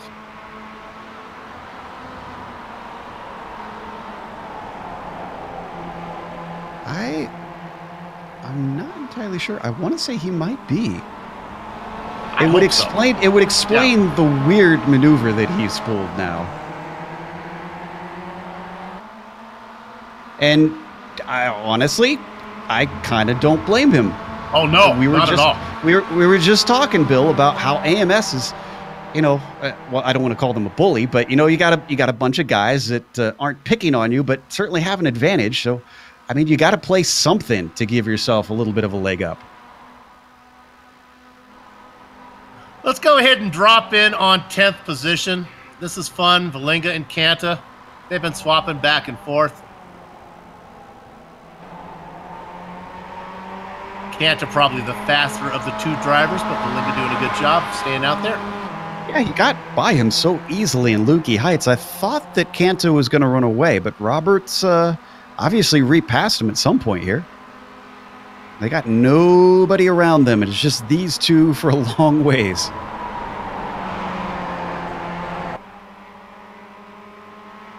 Jordy Fike? Am I looking at a spin currently? No, I guess this was a while back.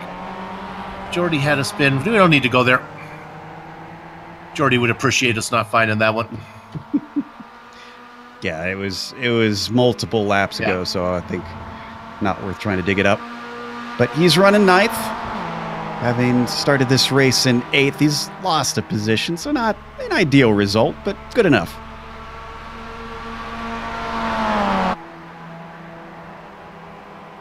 This battle for 5th, Joe, I can't figure out.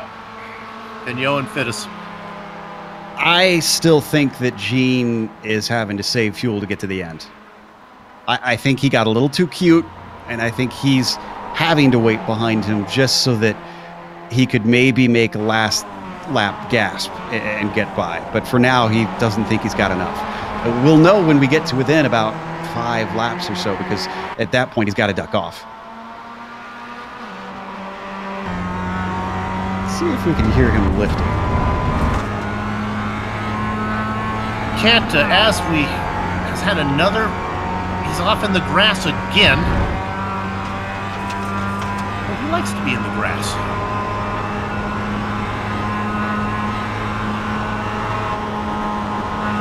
It's a big lift.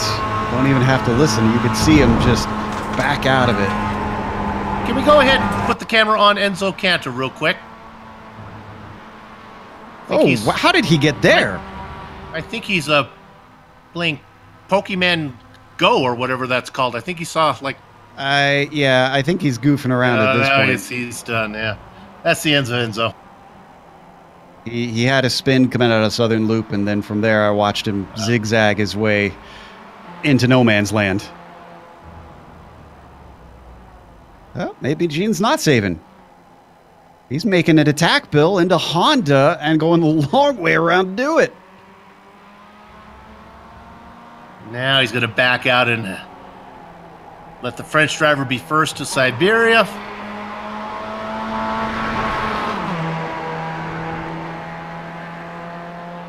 Slots in right behind him once again, up to the S's. Oh, and he's taking another look. So either he feels he's saved enough fuel, or he doesn't need to save fuel. One or the other.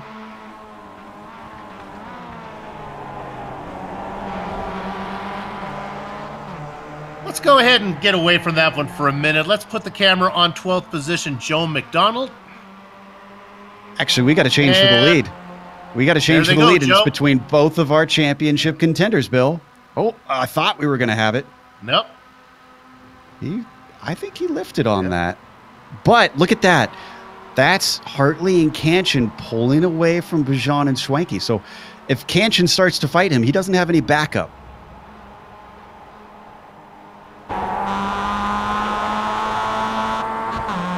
Kanchan make a legitimate effort. And actually, I wanted to show Joe McDonald getting passed by the lead car, so we got that done as well. Joe now goes a lap down. That 11 car is still on the lead lap. Oh, I tell you though, Kanchan is now thinking about it. He's working him. Oh, absolutely. Yeah, this was Sonny playing patient, waiting till the end, and now he's working hard to see if he can actually take the victory as well as the championship.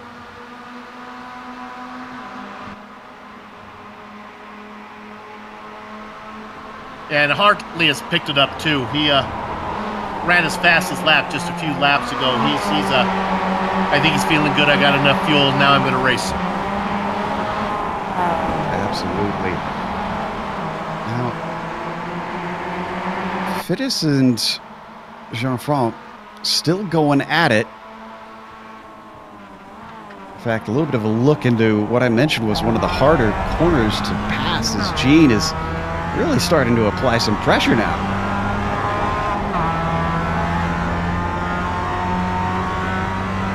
They were separated for a little bit. They found each other again. Oh, he's got a great run here. This will be telling if he actually takes the pass or if he holds on.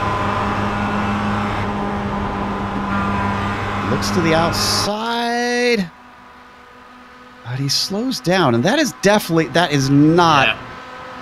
not him just hitting the air and being slowed by the air brake. That is him intentionally lifting.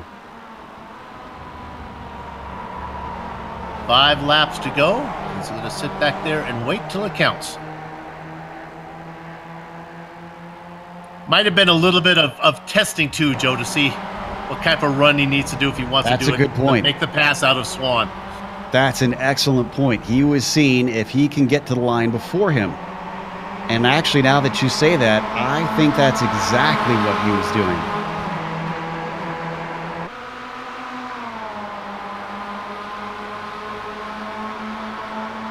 Well, try as he might, Hartley was not able to break away from anybody. Catching right behind him, Pajan and Schwenke.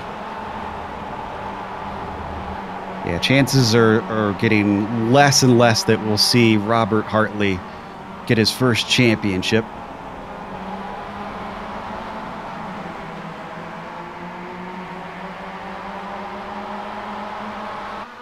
Honestly, I don't think you want to be leading. No, not likely. He's going to be under attack soon. But everything I hear from the fast drivers is that they prefer to be up in front when it comes to the end of the race, because it's easier to defend than it is to attack. So I think it's a matter of when he's going to make the move, and it might be right here. Yeah, he's fully past him. And there's your new leader, Bill. Hartley sticks in second. And now he's sandwiched between AMS guys. I almost wonder if we're going to see Pajan attack very quickly here, but he certainly can't this time because he has a bad exit coming off of the southern loop.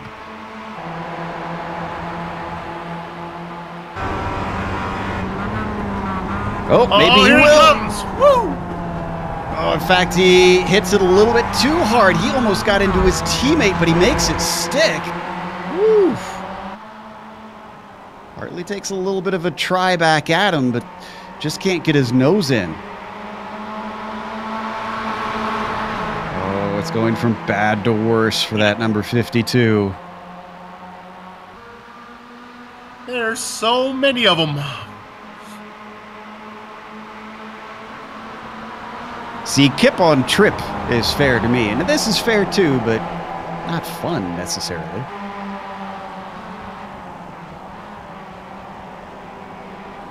All right, well, now Schwenke's he can't fool around behind Pajan here. He's got to get this pass made. Ooh, and he's pushing hard. You can see the car just squirming through that corner. That's the only time that where you really will have trouble is if you are trying to get everything out of that penultimate turn. And it might have hurt his momentum a little bit, but not enough that I don't think the draft should let him at least stick his nose in here. Let's see what he does. Well, they both run down catching. We're going to go 3 wide. 2 wide. Boy, hard to make a pass there when they're blocking the road in front of you. Yeah, but how much are those two going to mess around? Look at that. That was really smart racing from Robert. I think they maybe intended to try and block off the track, but then slot back into line. But he waited too long, and as soon as Hartley saw that the inside was open, he immediately zipped his car into that hole. That was a great move. Hartley goes from the outside down here. Ooh, almost Canyon almost got in there. There's Pajan trying to get in there. Yeah. Let's watch these guys to the end, because this is that storm we were waiting for, Bill.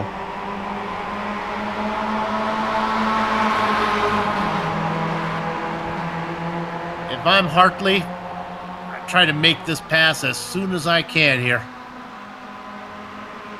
Boy, here he comes again. Watch out for Pajan. And he's got the inside. Now, if he can hold that outside, Hartley's going to be able to defend down into MG, and he does. Wow, that is great stuff. That's not easy to do, and he holds him off. Yeah, I agree. Hartley needs to pass and pass soon, and the thing is, he's got to be cutthroat here. He can't give any quarter. He can't play nice, and because he's got to force an error out of Sonny Canyon. That's his only hope. All right, well, he can have the lead if he wants it. It's a little bit of a bump. I don't know if he was covered off when he wasn't expecting it, because he looked like he was aiming for the inside, and then suddenly Sonny drifted over. It's really hard to call on that one, on what happened. Could go any which way. Well, he might just be trying to protect second position, thinking if I bump down Sonny, I'll have enough speed to keep Peugeot behind me. You just got to be careful that you don't damage the front of the car if you hit too hard. And that was a pretty significant little bump into him. All right, let's try it on the outside of Honda then. You got to be careful, because here comes Peugeot. He could sneak in there. The only saving grace is that Siberia is to the left. Whoa! I think they might have actually touched in that, Bill. That was so close.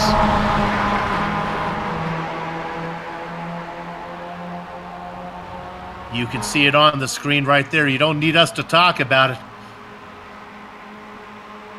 Here he comes, Hartley now on the outside through Lukey Heights. Ooh, and Sonny's going defensive. 3 wide, Bill. Peugeot can't turn in. Schwenke now gets his nose in there. Gonna be the white flag. Right on board with the driver in fourth. Don't think Hartley's going to take this championship, but at this point, this is him just trying to lay down a psychological marker. Bill, this is everything that Hartley can do. This is all he has control of. Hartley on the outside through Duhan. Schwenke, he runs a little bit wide. He's off in the grass. Peugeot gets back in behind him. He has to lift that he doesn't collect him. One more time, he lifts again. Hartley will have to gather it up. Take one more chance, maybe out of Swan, maybe down into Honda. We'll see. Yeah, he's close enough that he could get a few more opportunities, but it's going to be very hard to make something stick. He's going to have to get tricky, I think, with the end, as Peugeot is forcing him to keep from getting the apex, and that does not help. Yeah, Hartley actually tried to close the door, I think, on Peugeot to hold him back. He's able to hang on to second. Oh, Peugeot with a run, though. Hartley's got to try to stay in the toe of Canton and still hold back Peugeot at the same time. Too far back for MG here. It is absolutely going to be the run through Swan to the line, Bill. He's got to be careful about anyone getting a dive on him through MG. It works out okay. I think Hartley now is in pretty good position. One more corner to go. The left-hander, that is Swan, and then the finish line. Hartley's got to be careful he doesn't get too close in behind Canton to lose his momentum. Out of the final corner. Hartley ducks to the right. Does he have enough run? He's coming. He's a half car length. He's a quarter car length at the line. I don't know. It's Canton by 3/1000ths of a second. Wow. There were inches between them at the line. And credit as we watch Fittis and Pignot as well come across less than a tenth away from each other. Fike as well finishing up with a battle here, but that is very, very hard to make that pass around the outside of Swan. He kept it tucked right into him until the very last moment and didn't turn him either. So Hartley did a good job, and Sonny as well, making it as absolutely hard as possible. Those are two evenly matched competitors. And Peugeot also for racing hard, but not ruining it for everybody. Out of this final corner here, it looks like as though they go down into the MG corner. Fike ahead of Valinga.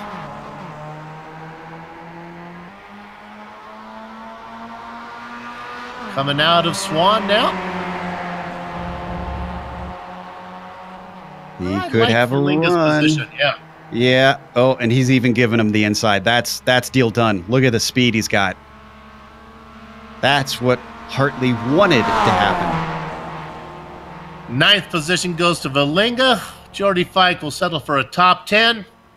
Last car on the lead lap, Derek Holland. He comes across in 11th position. The racing is over here in Australia. Broadcast is not.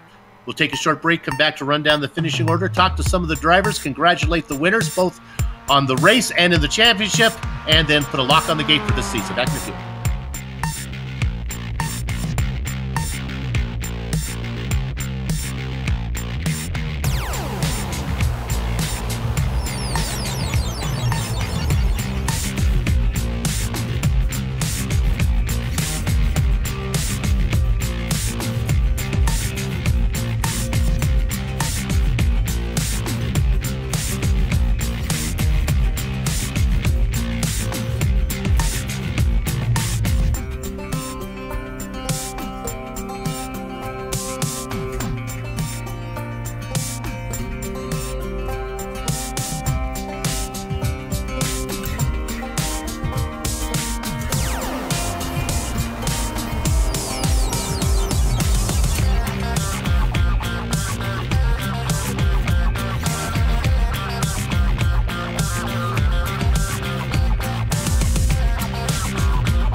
You're watching an MX-5 World Tour event. You know you're watching it on the Global Sim Racing channel.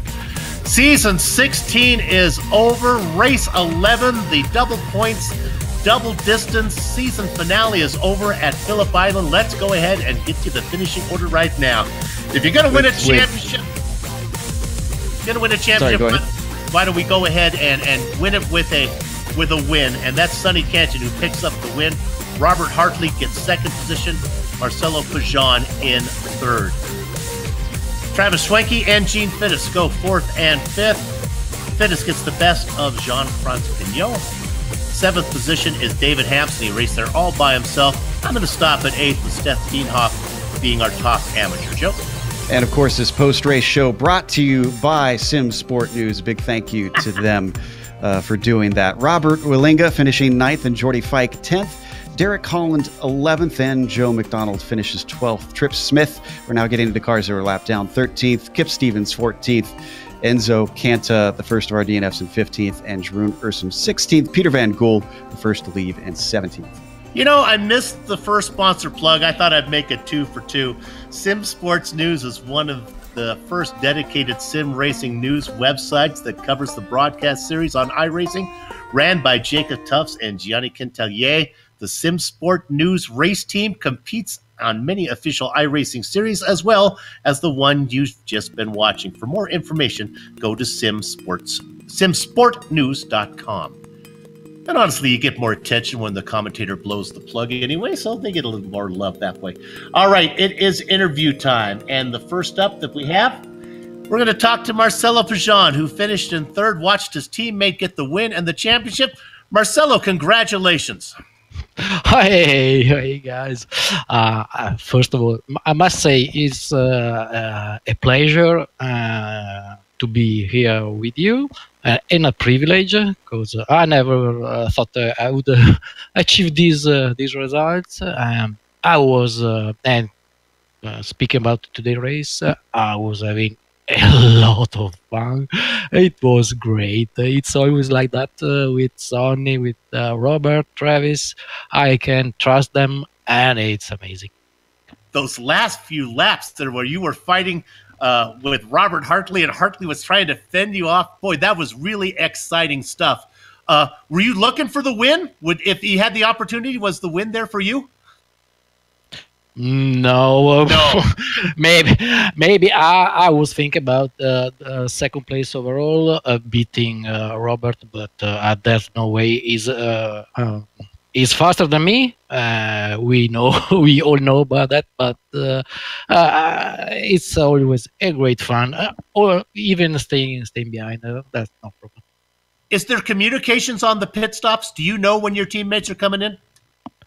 Yeah, absolutely. But my JRT was not working, so I was on the radio with my teammate Travis. He was doing my calculations, and so we I saved one little point.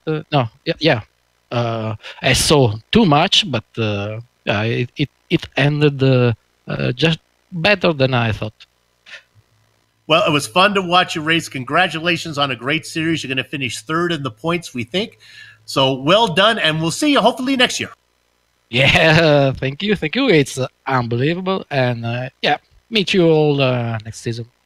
Marcelo Fajan, your third place winner today, third in the points championship as well. Joe?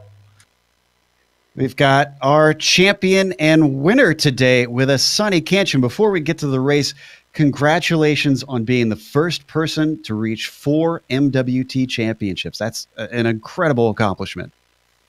Hi there. Thank you. Thank you for that. I'm happy about that, and it was a great race. And enjoyed every championship so far. Thanks to you guys, and hi as well to Soup. Congratulations, Sonny. Well done.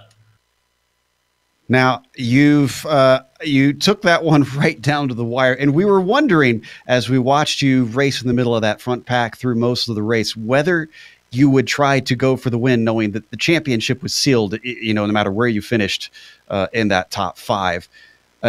Was that the plan from the start, that you were going to go out and just try to win it no matter what? Yes, that was the plan for sure. Wanted to make this one count. I'd have been just winning is what my heart races for. So here we go. I'm glad. I'm happy about that. So after the disastrous race, the previous race that was broadcasted, so I wanted to give it a go. Just wanted to win, and just went for it. And you managed to go for it by 3/1000ths of a second. Tell us about coming to the line. Were you nervous at all? Did you feel confident you could keep it? I was, I was fairly confident. I wanted to make it count any way possible, even if I go off track or do something. I just was so focused and determined to get to the finish line. Having said that, racing with Hartley and Schrenke and Penant, it's just another thing to note. It's very tough. Then I made it through anyway, so I was confident. I was comfortable towards the end. I just wanted to defend as much as I can, and I'm glad I was able to defend towards the end. One last question before we let you go. We were watching the fuel strategy with everybody. Of course, it was a little tight out there. Did you try to save fuel from the very start? No, yes and no. I wasn't really concerned about the fuel as long as I'm staying with the pack at the front, and that was my strategy. So we all either get to pit in at the same time or a lap or two later.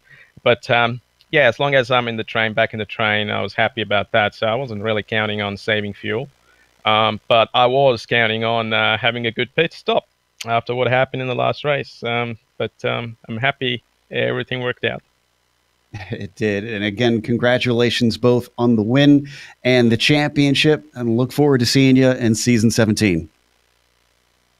Thanks so much, and looking forward to seeing you guys as well. Once again, I thank you. Thanks everyone. Thanks to everyone, including the sponsors and the league organizers, Jeroen and Tripsmith for his practice sessions. I just want to thank you guys for doing a wonderful job.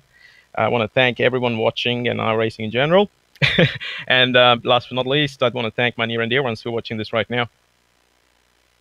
Well, I'm sure they're smiling from ear to ear watching this. That was Sonny Canchin, our winner and 4-time champion. Meanwhile, a driver who tried his hardest to get up to maybe get a podium spot was Gene Fittis, and Soup is going to be talking to Gene. Gene, you missed the qualifying. You made a great run through. You had the pace to win this thing if you could have got in that good qualifying time.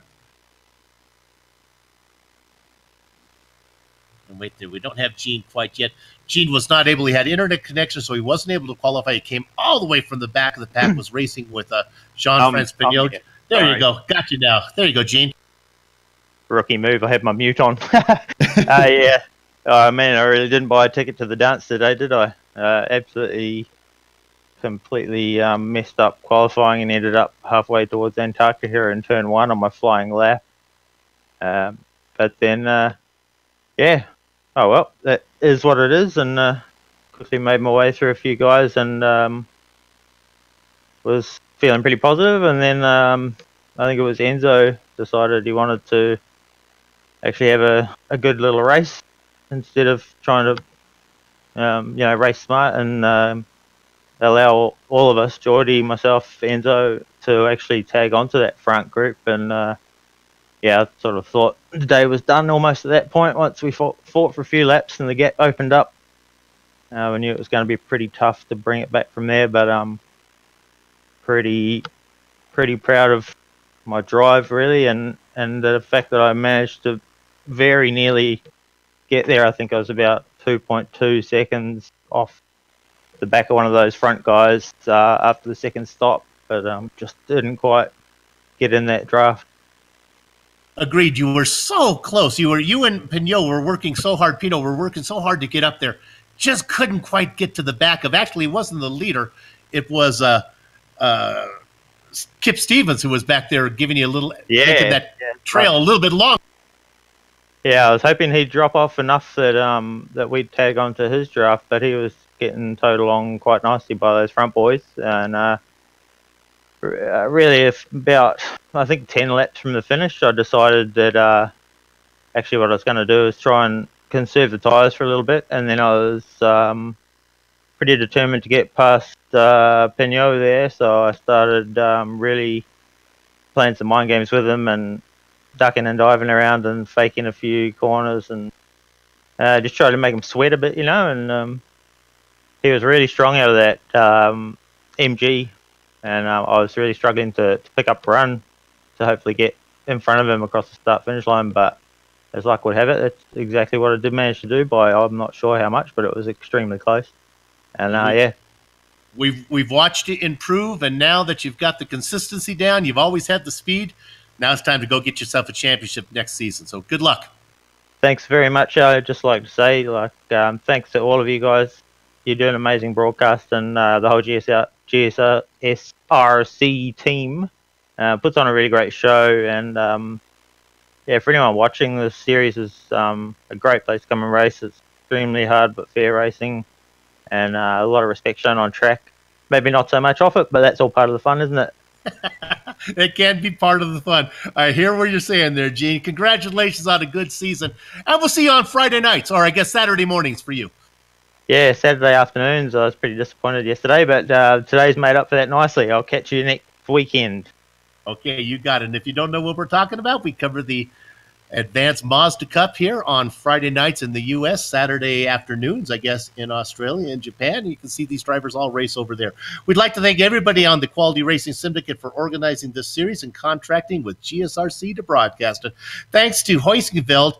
It was thought that affordable sim racing software and hardware was of limited value for race teams and drivers, but Heusinkveld Solutions brings professional simulations within budgetary reach of anyone without having to compromise on realism professionalism and engineering value, Heusinkveld offers a broad array of products and services such as advanced vehicle simulation software and hardware. They're also able to simulate any combination of racetrack and car, including a full-fledged cockpit environment with realism that is unparalleled.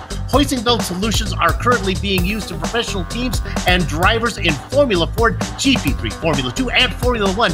Now these products are available to any team or driver looking for an edge in racing. Be a better race car driver. Get in touch today at Heusinkveld.com.